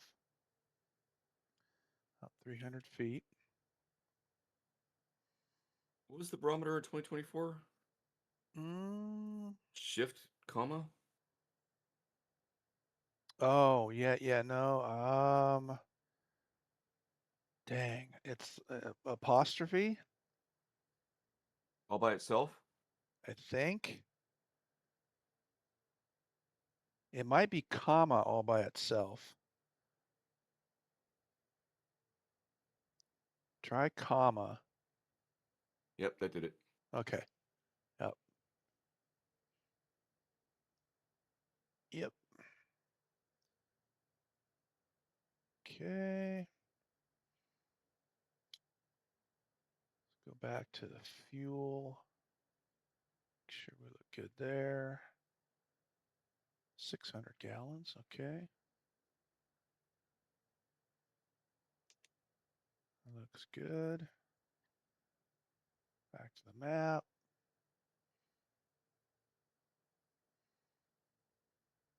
And let's see. Oh, okay. We'll do a little show and tell time. There we go.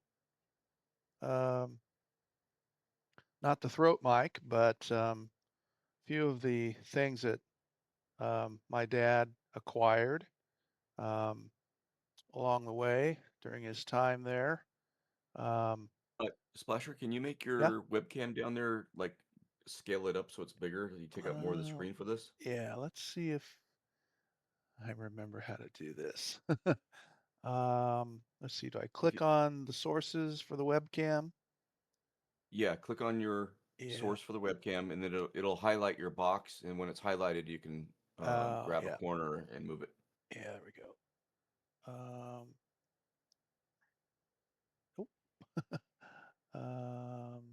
Lock. Yeah, there we go. Okay. Come on.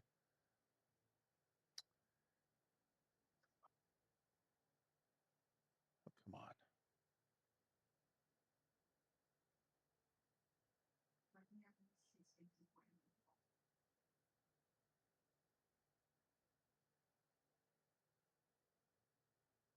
There we go. Life size. More or less. Yeah, that's great. Yeah, that'll be a Yeah, lot there we better go. for the Yeah, show and awesome. tell. Yeah. This is a clock out of I don't think this is out of Dad's B-17, but when he was there for the 6 months after his missions, he worked for, he was an assistant to the major, who was the head of engineering for the base. And he had access to, all the hangars and the shops and everything that had to do with engineering. So he had the guys in the shop make this. Now, I don't know how they glued the two pieces together. I don't remember him telling me how, but this is plexiglass from a salvaged B-17. Oh, wow. And I don't know how they glued it together, but it's It hasn't broken in 80 years. And they fabbed up this mount for a clock that came out of a salvaged B-17, made by Elgin National Watch Company, and Elgin watches have been around since the early 1800s. Very famous pocket watch and wristwatch company. I think the brand name is still around, but says order number AC-26186, manufacturer's part number 1776, military spec number and serial number and everything. And on the bottom, I think either dad or mom wrote this based on dad's information. From a wrecked nose of a B-17, plexiglass clock is from an F instrument panel, model F model. And unfortunately, it doesn't work anymore. It's when you wind it up, it's supposed to last 8 days. This is the winding button and the setting button. But I need to take it to a good watch person. But I can remember this from the time could remember. Wow. And I've never seen this before. It's the first time I've seen it. oh, really? Okay. Yeah. It's been quite a while, and it's the numbers. If you held them in sunlight for a long time, will the letters and the marks will glow in the dark. Oh yeah. Yeah. So So I'm looking around the cockpit here in the sim for the clock. But Uh-huh. these are G models, I think, right? So Yeah. maybe the G I model panel doesn't have it. don't know. I haven't looked around in this panel yet to find out where the clock is. I'm not sure where it was located in the F model, but I think the G models had it too, but I can't say for sure. But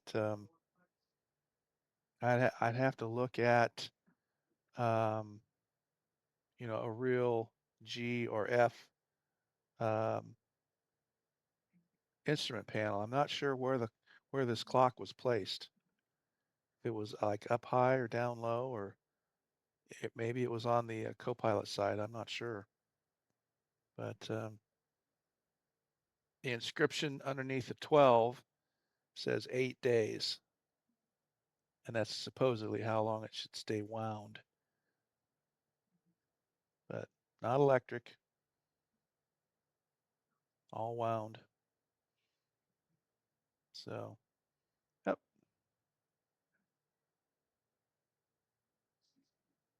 I wonder if it could be at a navigator station too. Navigator would be down Or, in front. but is your recollection that they said that's from the cockpit? Is that what you remember hearing, or just from a Yeah. B-17? Yeah, from the cockpit of B-17. Okay. Okay. Yeah. From the cockpit. Yeah. And I have never done any research.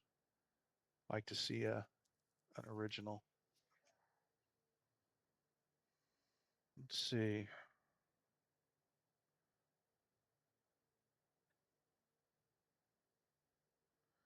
Where was the clock located on a B-17 instrument panel? Let's see what we get. On a B-17 Flying Fortress, 8-day Elgin National Clock Company was typically located on the pilot's main instrument panel, often positioned near the other flight instruments for easy visibility. It was part of the standard cockpit instrumentation, crucial for navigation and timing, with variations sometimes found on the co-pilot side or in the specialized stations like the bombardier's panel on the sidewall. So there sounds like they're alluding to it might have been more than one.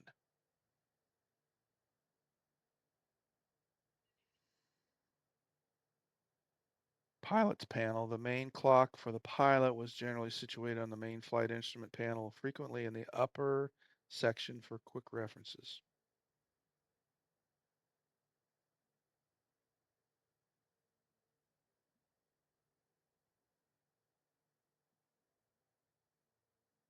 Yeah, I'm looking. I'm not seeing it in this one, on this in the sim. Mm-hmm. Not too surprised. Yeah, yeah, yeah. But of that, I'm looking for a sharp image on my phone. Not finding anything yet. Seeing stored B-17.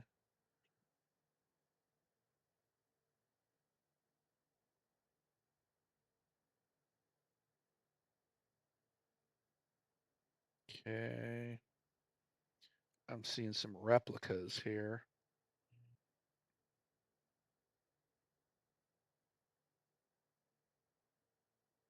Instrument panels, that people have built. I'm not finding where the clock is. Looking. There's instruments. Well, nothing on that one. I do see in our sim above the altimeter, there's a blank cover plate covering something. Yeah, I see that Uh, square cover yeah. plate. Yeah, next to the compass. Mm-hmm. I'm not seeing any in my. Maybe because Elgin's still in existence and they can't put it on. Maybe. Could be. Have to get authorization. I'm not sure if Elgin is just a model name anymore. I'm not sure who owns Elgin. Yeah, I think they're still in business. Are they? You have to look on Google. Who owns Elgin Watch Company? The rights to Elgin watch brand are currently owned by MZ Burger Incorporated, a company based in New York. The original American manufacturer, the Elgin National Watch Company, ceased operations in 1968, and the trademark was subsequently sold and used for watches manufactured in China. Current owner MZ Burger acquired the rights to the brand name. Modern Elgin watches are produced in China and sold throughout retail outlets like Walmart. I had a feeling that was going to happen. The answer to that. Yeah, maybe MZ Burger has got a. Let's see. B-17 instrument panel images. Okay.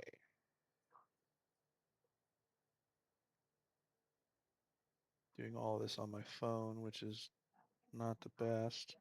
Yeah, and I was doing B-17G clock location cockpit search on Google, and I was getting images of cockpit panels and stuff, but it's even hard to tell. It's even hard to see where it's at, and I haven't really found one yet that shows where it's Yeah. at.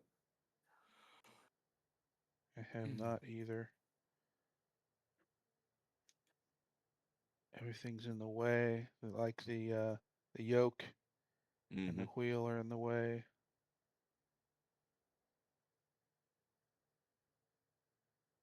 I'm also seeing where it might be next to the, if you look on the sim right now, next to the heading indicator here, I'm seeing one image that kind of looks like it's right there, where my cursor is. Oh, your camera's covering it. Oh, whoops. Let's see. There where my cursor is. Although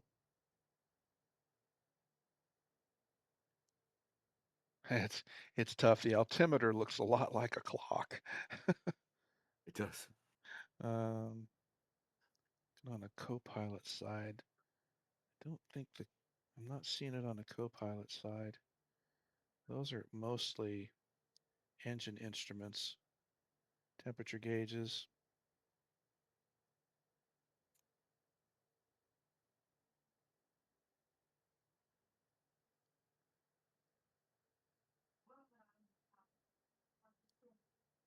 Okay, that's not giving me anything. It's Oh, good. I found it. Find it? Yeah. Overhead panel. Oh. Oh, you know what? I think I'm just seeing the same thing. I'm looking at a black and white image. Nope, that's not it. Take that back. Like up an overhead? Right in front of you on the where the two front windows come together, right at the top there on the overhead panel there. Oh, up in here.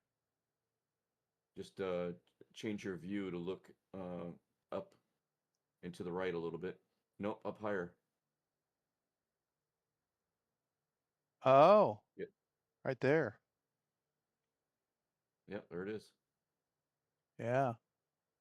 1236. Yeah, I'll be darned. Good catch. They put it in the sim. It's in there. Nice. Thank you, Micropros. Yeah. So that's the first item. Up for bid. No, not up for bid. Okay, your camera's off. Yep, camera's off. Camera's on. Oh, well, there we go. So yeah, E17 instrument panel clock. So with that, I have more, but we'll stretch this out a little bit. We got a long flight. If you lift that up, if you lift it straight Huh? up over your head, it'll be in the position of the overhead panel if you lifted it up. The way you're holding it, if you just lifted it straight up there, it'll be right in position. Yep. Little higher, little higher, little higher, little higher, little higher, little higher. Now, I'm out of camera. no. There we go. Straight above your head actually is where the where. Okay, a little Yeah. bit more over, and now you got to flip it around 180 degrees. Yeah. I can't believe we're doing this, but that's where the clock is on your There we panel go. up there above your There we head on your go. webcam there. Yep. Right there. Yeah. Oh yeah. Yep. Waiting for the Yeah, right in delay there. Yeah. to catch up. Okay. My hands, Okay. my arms falling asleep. Yeah, I know, right? My dad used to do carpentry and finish work in cabinets. Oh And my. Yeah. couple of times he'd need and he usually worked by himself, but Yeah. when he was hanging the cabinets, he would need a hand, and he brought me out to the job site a couple times to help him with that. Oh man, that was the worst, man. Is holding Yeah. the cabinet up against the wall, pushing against the wall and Uh-huh. up, and he's got his level, and he says, "Okay, that's level, don't move." Yeah. And then you're waiting for him to fasten it to the wall, and Uh-huh. oh, my arms would just burn. Oh, it was crazy. With a real hammer and nail, Yeah. not a Yeah. staple gun. Back in the old days. No kidding. Yeah, having my hands over my head and trying to do something like that, Yeah. my arms would fade fast. Yep. All right, let's bring the movie back. We'll go another half hour, and let's see if that works there. Okay, good. So far, so good. And we'll hit play. That was a deadly 3 minutes, Keith. The whole idea was to get all the groups over the target simultaneously and at different altitudes so that enemy flak couldn't concentrate on any one group. We sure were sitting ducks out there alone. Maybe I shouldn't have tried the target, but we were there, and I figured the boys wouldn't want to bring their loads back home. No man makes a perfect plan, Keith. You couldn't foresee a plane breaking through the runway. Maybe the mistake lay in not going on to the secondary target once you were late. But I figured we could make up the time, catch up with the other groups. We could have, too, if it hadn't been for our stinking luck. Luck? What luck was that? It wasn't luck, sir. It was my fault. It wasn't anybody's fault. I'd like to hear the lieutenant's version. Yes, sir. We had to alter the navigation and flight, sir, to cross the enemy coast here. We picked up an error, wind change. And I missed a checkpoint here, San Lo. By the time I caught it here at Ren, it had cost us 3 minutes. We never made it up. If there's any fault, it's mine, sir. I was in command. I ordered the change in flight plan. The weather was thick enough, it could have happened to anyone. Well, I think that covers it. Thank you, Lieutenant. Thank you, gentlemen.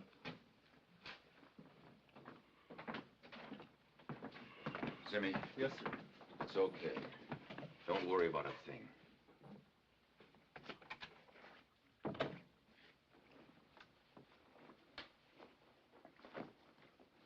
Keith, I know you're tired, but let's talk a little. Sit down. Let's talk about luck.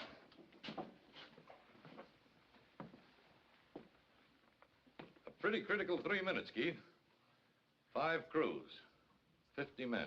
You think I don't know? I know you do. Whose fault was it, Keith? I told you, sir, primarily it was mine. Were you flying? Yes, sir. Do you fly and navigate too, or do you rely on your navigator? You have to rely on your navigator, but after all... Then it was the lieutenant's fault. He missed the checkpoint, but it could have happened to anyone. I know, and I allow he feels as rotten about it as any of us do. More so, maybe. But what happens now, Keith? I don't understand you, sir. We're talking about luck. I don't believe in it. I believe that to some degree a man makes his own luck. Yours has been pretty bad down here, and it's getting worse, not better. Maybe the navigator's in point. He blew it. What are you going to do about it? General, I don't believe in chopping off heads because of one mistake. I just don't think that's any way to run a group. I feel sorry for the boy, Keith. But what are the men in your group going to be thinking about the next mission he navigates? That he messed up the San Nazar mission. It's just that much more load on them, and one day if they fall apart on you, that won't be luck. There isn't a man in the outfit who wouldn't stake his life on Zimmy. General, if it was anyone else but him, he's got 2 strikes against him to begin with. You don't realize, sir, that boy's got a persecution complex. He wants to fly every mission, trying to live down the fact that his parents were mixed up in the German-American Bund. He screened Zimmy plenty before he ever got overseas. That's what's riding him now. Keith, good navigators is the one thing we're not short of. If you decide that you ought to relieve this boy, I'll give you a good replacement. You might as well ask me to stand him up against a wall and shoot him in the back. No, I won't do it, sir. I just can't do it to him. I won't.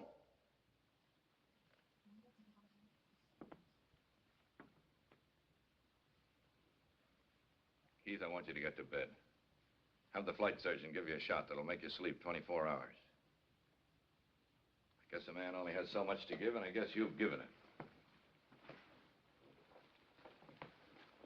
Effective now, you are relieved of this command, and you will report to me for duty at Bomber Command. I'll send someone down to take over here. Good night, Keith. Good night, sir.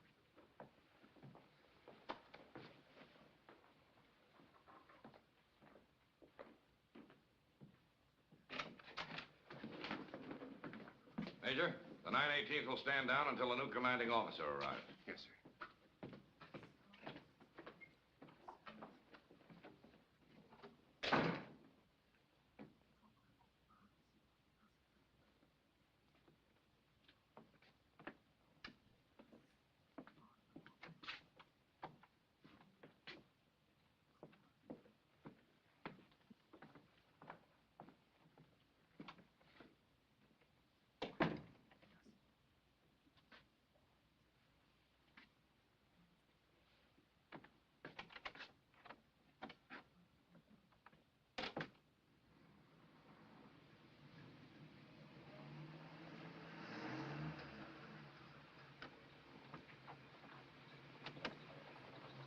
Want me to take it, sir? So?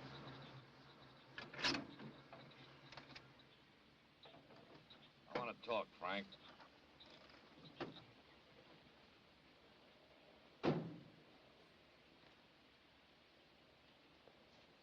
There's a hole in the dike, Frank. I'm scared stiff. Maybe you know how deep all this goes, and maybe you don't. I've got to spill it anyhow. We're fighting all over the world. Every theater commander is screaming for crews and equipment. 50,000 airplanes. That's what they say they're building. I wish we had 500. Our problem right now narrows down to one group. If the 918th folds, it can spread to the other 3 groups. It can fold the whole deal. There's only one hope of shortening this war. Daylight precision bombing. We fold, daylight bombing is done with. I don't know. Maybe it means the whole show. We could lose the war if we don't knock out German industry. You can smell what's coming, Frank. I'm promising you nothing except a job no man should have to do who's already had more than his share of combat. I've got to ask you to take nice kids and fly them until they can't take anymore. Then put them back in and fly them some more. We've got to find out what a maximum effort is. How much a man can take and get it all.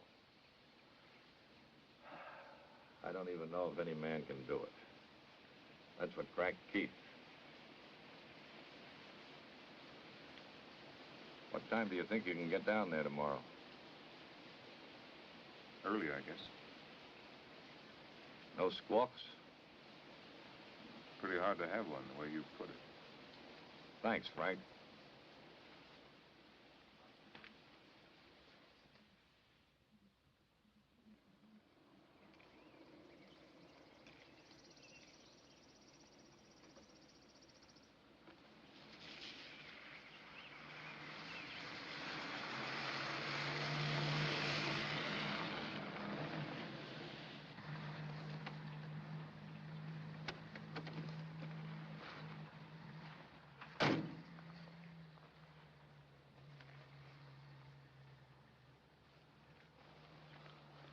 Smoke, Ernie? Thank you, sir.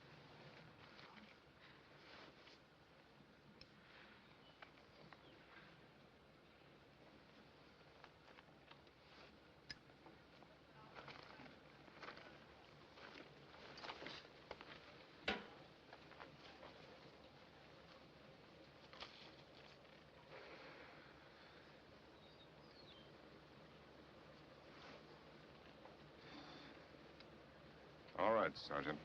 Yes, sir.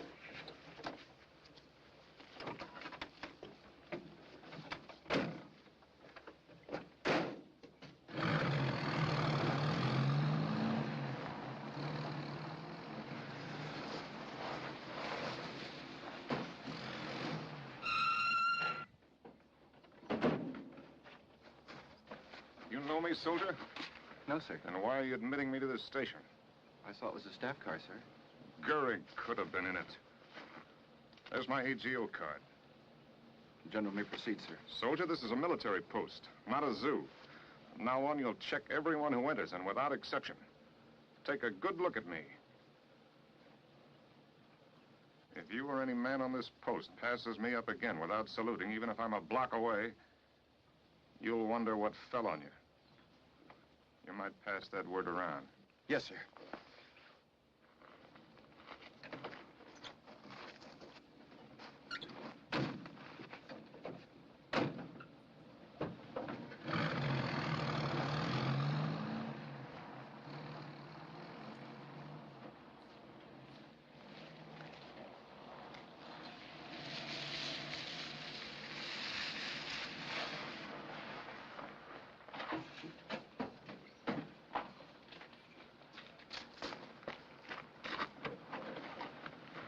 Locate my quarters and drop my bags off. Yes, sir.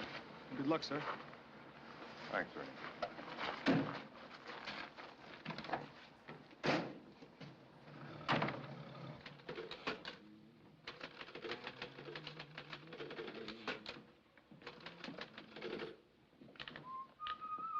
How do I address you?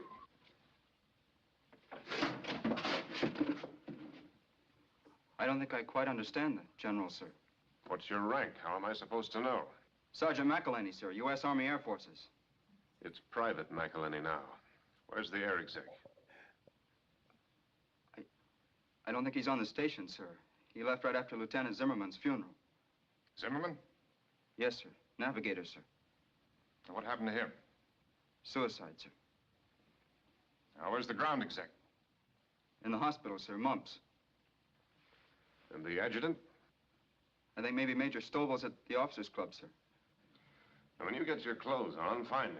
And ask him to report to me here. Yes, sir.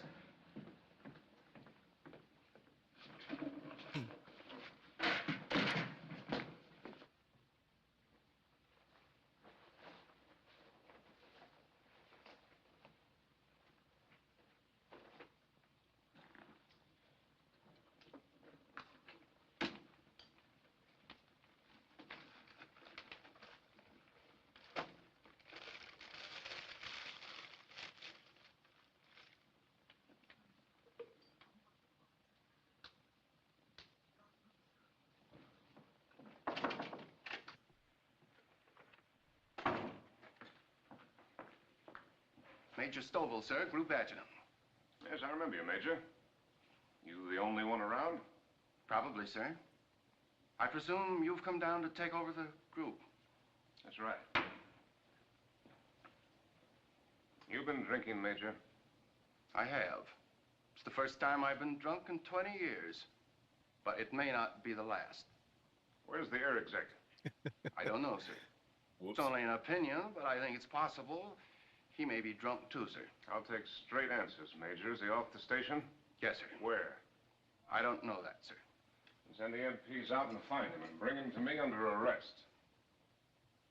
Does the general mean under actual arrest? Exactly. 2, cancel all leaves and passes and make sure that all squadron commanders are back here by tonight. 3, bring me the personnel files, the 66-1s on Gately and the key staff, including yours. Yes, sir.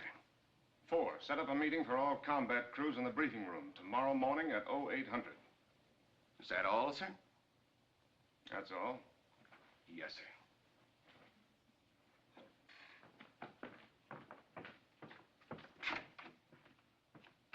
sir. Hammers dropping. Right.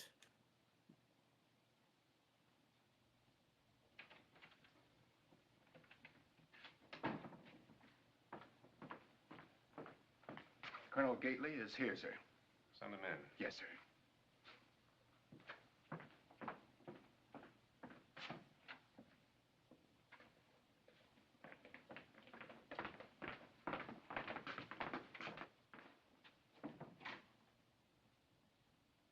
This is a great scene. That's all, man.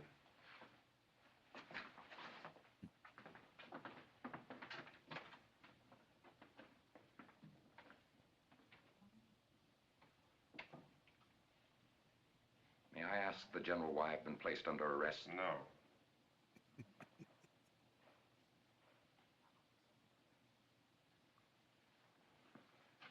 Stand at attention.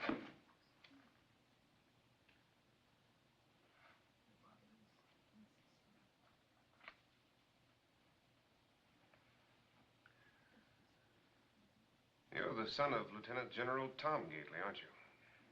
I believe that's my standard identification, sir. What do you think of him as an officer? None better, sir. That's right. You're the son of one fine officer and the grandson of another.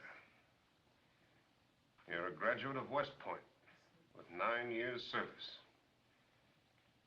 Your Form 5 shows that you have more four-engine time than any man in the group. For those reasons, you could have done more than anybody to take the load off Colonel Davenport. The record shows that you've flown only 3 missions since you've been here. Is that right? If you don't count twice I turned back, sir.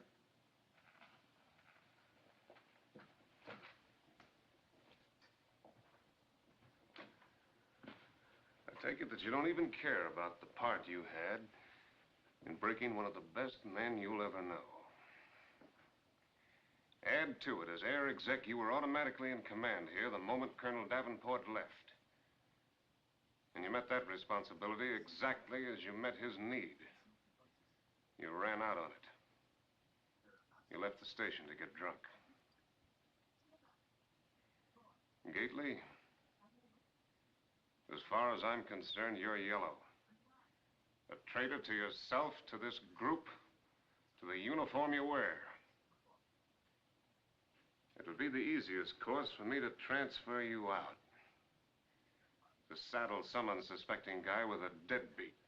Maybe you think that's what you're going to get out of this, a free ride in some combat unit. But I'm not going to pass the buck. I'm going to keep you right here. I hate a man like you so much that I'm going to get your head down in the mud and trample it. I'm going to make you wish you'd never been born. If that's all, sir. I'm just getting started. You're going to stay right here and get a belly full of flying. You're going to make every mission. You're not air exec anymore. You're just an airplane commander. And I want you to paint this name on the nose of your ship. Leper Colony. Because in it, you're going to get every deadbeat in the outfit. Every man with a penchant for head colds. If there's a bombardier who can't hit his plate with his fork, you get him. If there's a navigator who can't find the men's room, you get him because you rate him. Is that clear? General Savage, I have a right to file charges against you for personal abuse and exceeding your lawful authority, and No, get me Pine Tree. I want General Pritchard. Line's busy, sir. Will you wait? Yeah, I'll wait. Right, Gately. You've got a right to explain to General Pritchard cowardice, desertion of your post, a yellow streak a mile wide. And maybe he can explain it to your father so that they'll both be proud of you. You can tell him right now. Hello, I have your line, sir. General Savage, I withdraw my statement. Hello, I have your line, sir. Hello? Never mind. Yeah.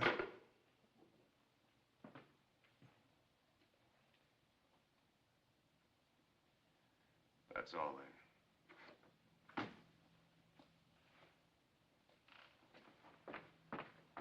Ouch. I like his analogies, though. Navigator that, a bombardier that can't hit couldn't find the button. yeah, a navigator that can't find the men's room. Uh-huh. Bombardier that can't hit his fork with, can't hit the plate with his fork. Right.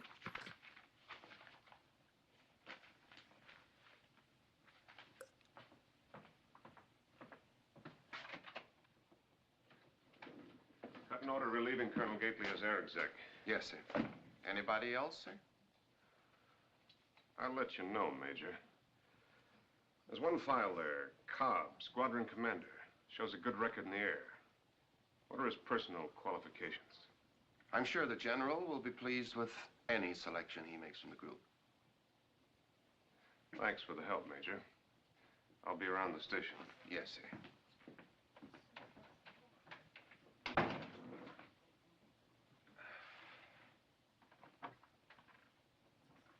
Sir, I've been assigned as the General's driver. Fine.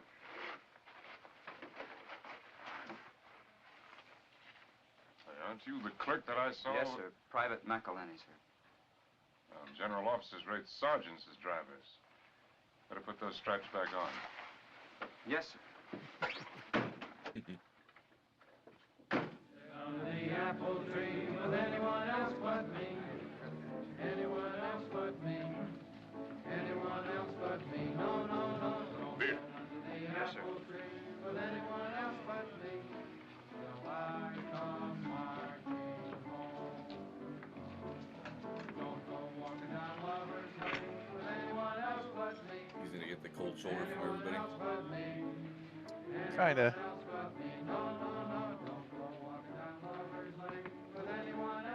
Remove your cap in the club, Major. That's regulations, huh? It is.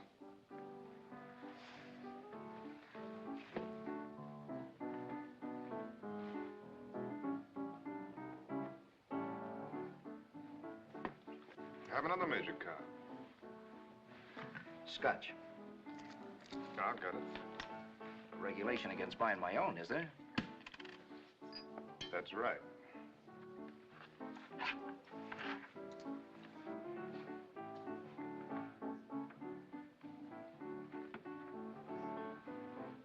Corporal.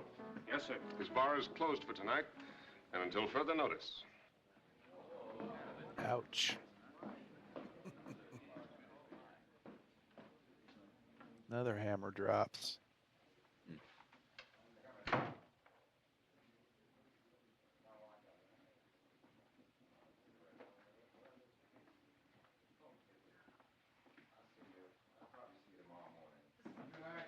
night. I'll keep a light in the doghouse window for you.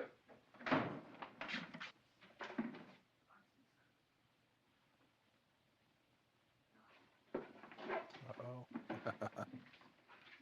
Out with the old and in with the new.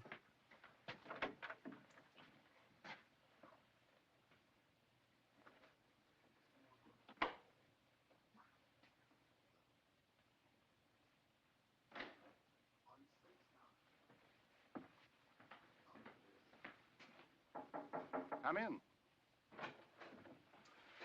Major Stovall, cut an order assigning Major Cobb as air exec. Yes, sir. Good night. Good night, sir.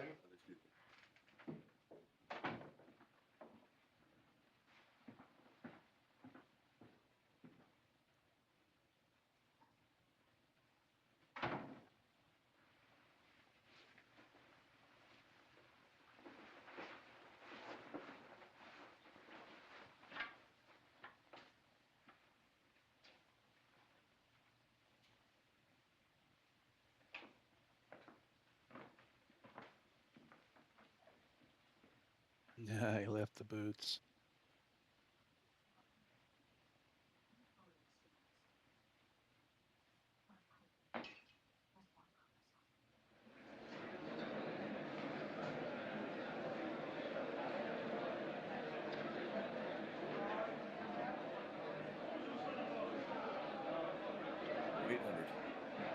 Yep.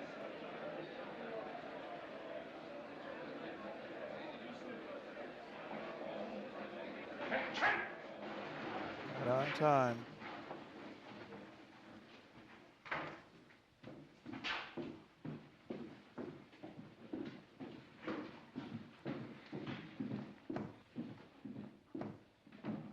Rest.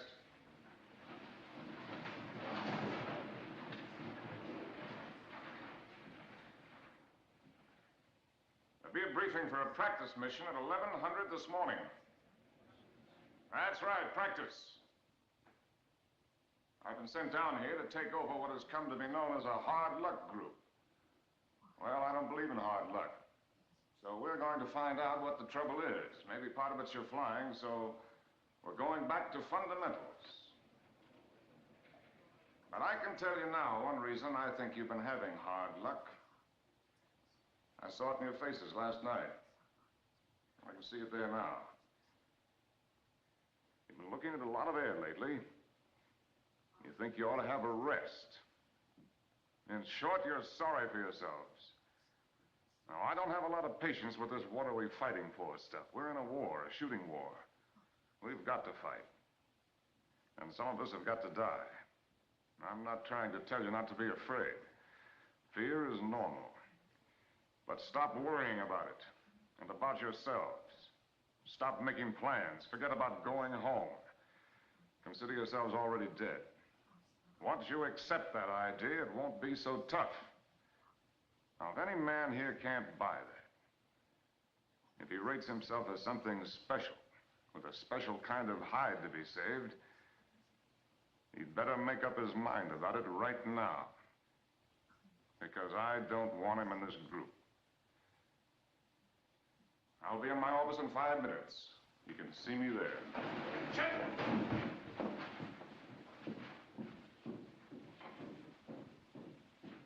I'll take Colonel Davenport any day. Me too.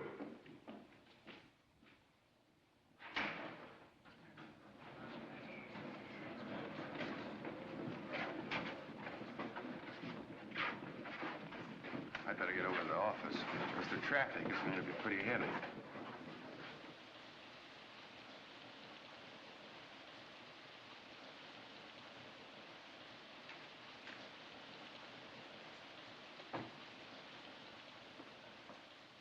The air exec and the group flight surgeon are here, sir. I tell them to come in. Yes, sir. They beat you to it, Major? I thought you'd be the first one in line to ask for transfer. No, sir. Well, it wouldn't have done you any good. Doesn't go for staff. You're stuck with me. Yes, sir. You might tell them. They thought you'd want to see them about the practice mission, sir. Good. Yes, sir. Now, for the General's information, I think you'll find Major Kaiser a top man. Thorough, knows his job, honest. I think Cobb's an excellent man, too. It's just he's a little too frank. Thanks, Major. Yes, sir.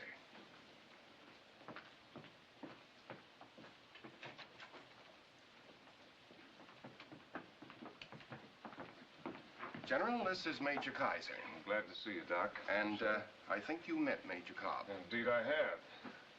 General, I don't know if you still want me here after last night. No need to tell you I was stiff. Well, stiff or not, you laid it on the line. You got the job after I saw you at the club, not before. You were in the briefing room. You still want it? I think I can cut it for you, sir. See you take off.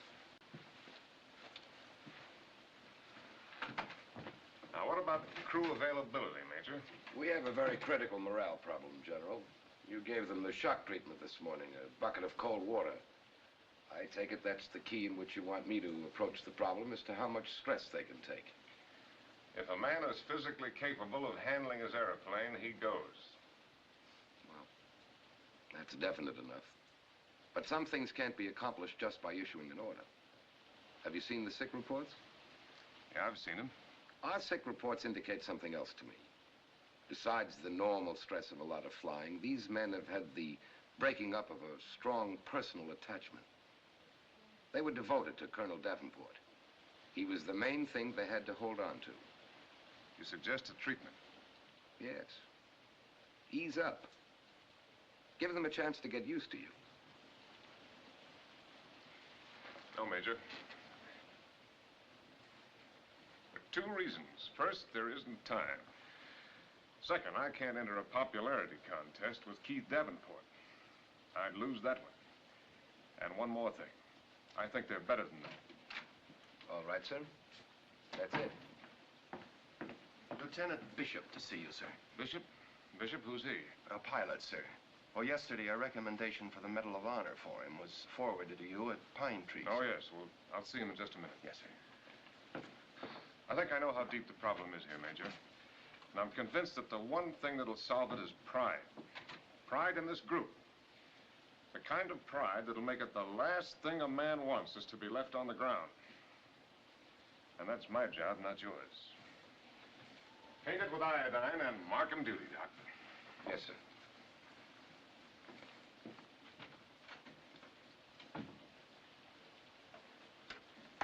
Yes, sir? Send Bishop in. That's a great expression. Paint him with iodine. Mark, Yeah. mark him for duty. Yeah. Wow. I'd better practice saluting you first, Lieutenant. That goes with a medal. It was a privilege to add my name to that recommendation. Thank you, sir. Sit down, Bishop. Thank you, sir, but well, first I'd better tell you why I'm here. Go ahead. The pilots asked me to be their spokesman, sir. They want to transfer out. How many of them? All of them, sir. Oof.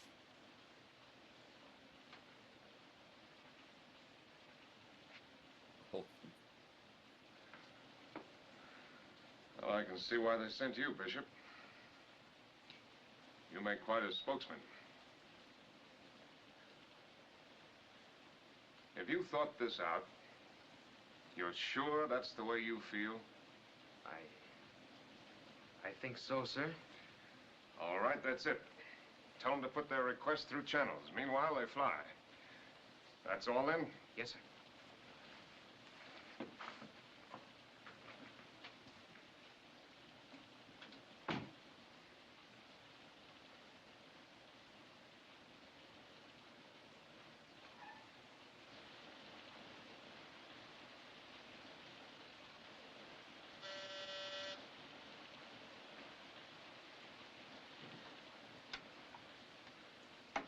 Yes?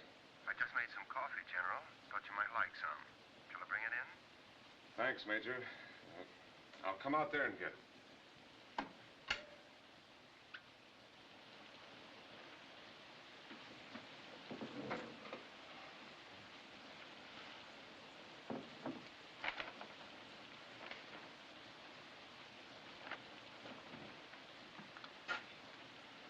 What are you doing?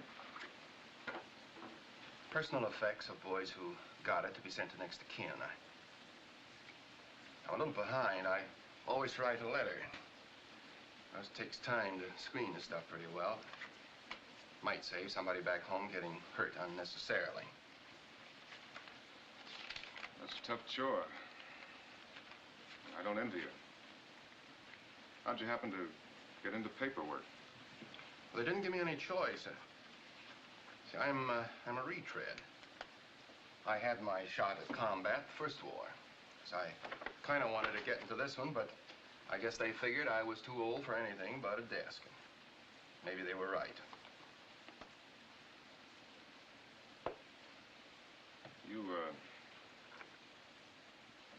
liked Keith Davenport, didn't you? A lot, I mean. Yes, sir. I thought he was one of the finest men I ever knew. Same way the boys felt, I'm sure. Loyalty's a fine thing.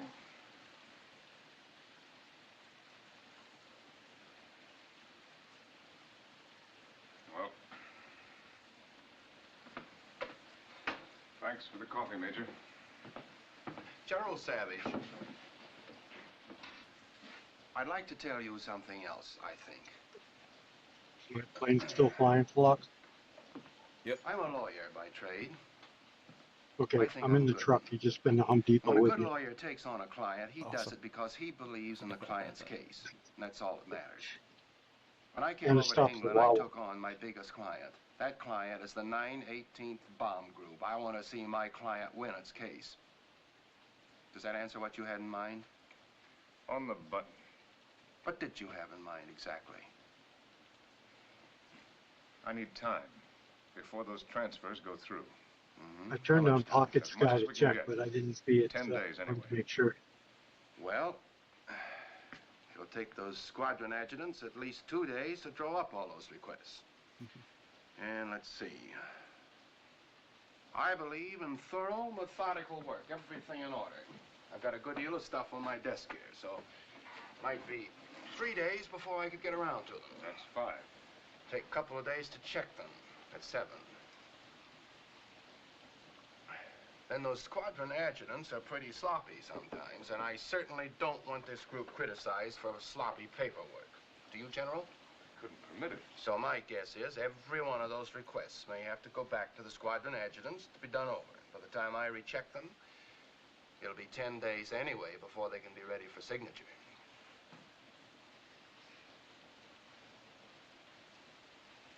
What a way to run an outfit. You red tape adjutants are all alike. That's right, sir. Harvey, there can be trouble in this. I don't think so, sir. I never heard of a jury convicting the lawyer.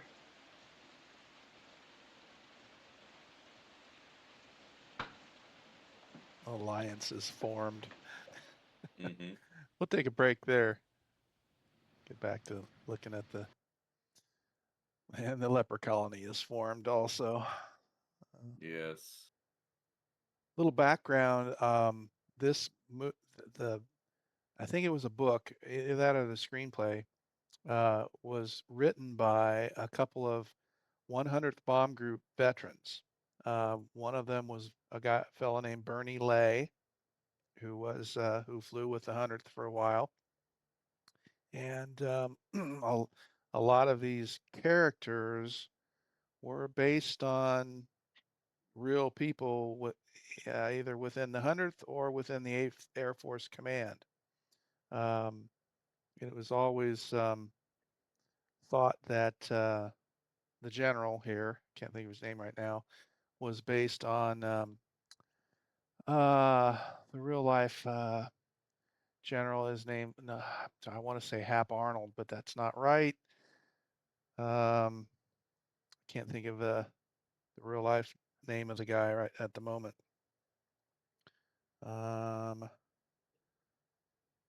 But real hard ass, you know. Oh boy, I heard something that doesn't sound good. Uh-oh. What's going on? Well, I got a feeling I just crashed. No way. Yep. Let me get a shot of this. Oh. Because this has happened before. It seems like, let's see. Graphics devices encountered a problem and the application will exit. Error DXGI. Okay. Yep, this has happened previously. Am I ahead of you? Yeah, it's because you guys are flying and I'm not. Well, I didn't realize I got ahead of everybody. I'll slow my Did you? roll a little bit now. Yeah. Let's see, I may have to spawn in the air somehow. Trying to figure out where you guys are, because I know if I hit OK, it's gonna fault out. Where'd you have your manifold pressure? 25? 25, yeah. And RPM's 23. Yep. Okay. Overclocking, overheating, and not likely. This thing is never, it's not overclocked, and it's never application bug or driver fault. I know if I hit OK, it's going to crash. It's going to just go to desktop. So let's just do it, get it over with, and we will simply restart.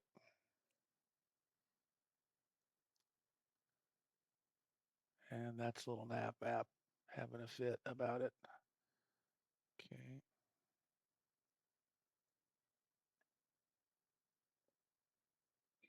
I should have looked to see where I was at, but I'll be able to find you guys on the map. So I gotta restart SimTrim. So I won't have any trim capabilities. So we're just gonna leave the levers where they're at and see if we can restart the sim.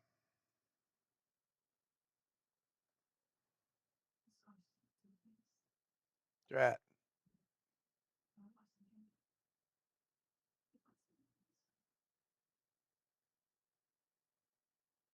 We're here for you. We're still plugging along. Okay. Yeah, I'll just keep on going. I'll just spawn in ahead of you. Should be able to find you on the map.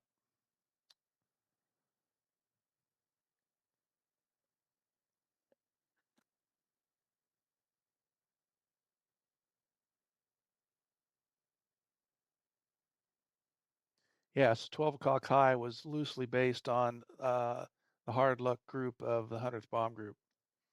And it didn't happen exactly that way, but there are characters within the group that are based on some guys that were in the 100th at the time, because the 100th had a reputation for being a hard luck group. Yes, I remember hearing that from you. Mm.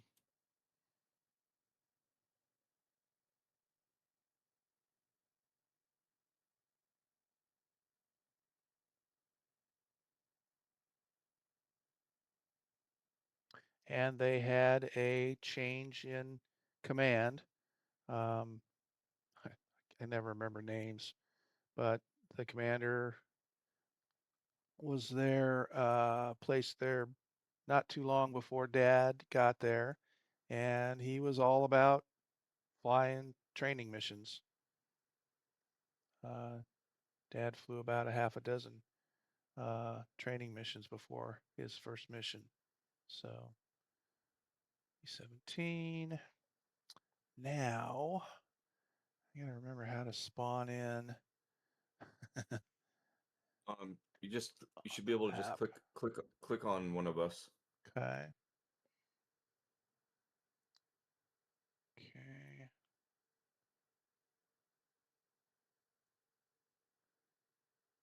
Set as departure. Yep. Okay.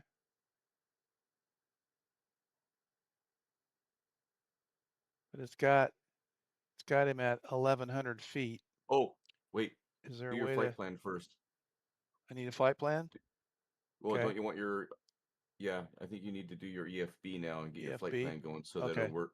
So the GTN 750 will work. Okay. So take care of that now. Okay. Working on it.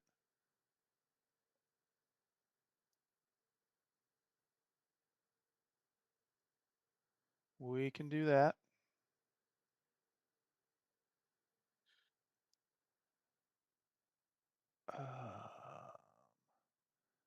Cadet. Beta Reykjavik. And the one that was done today in 2026. There we go. That. And send. There.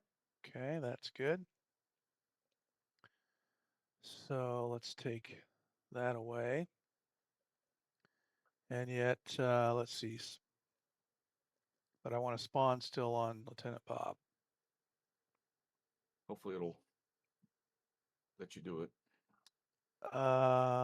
It's got me at 1,100 feet. That's the only thing I'm not sure of. Well, try spawning on me and see if it's at Okay. 12,000. Okay. Maybe his altitude is different. So click on my guy. Still 1,100. It says runway here. But is there any way to change?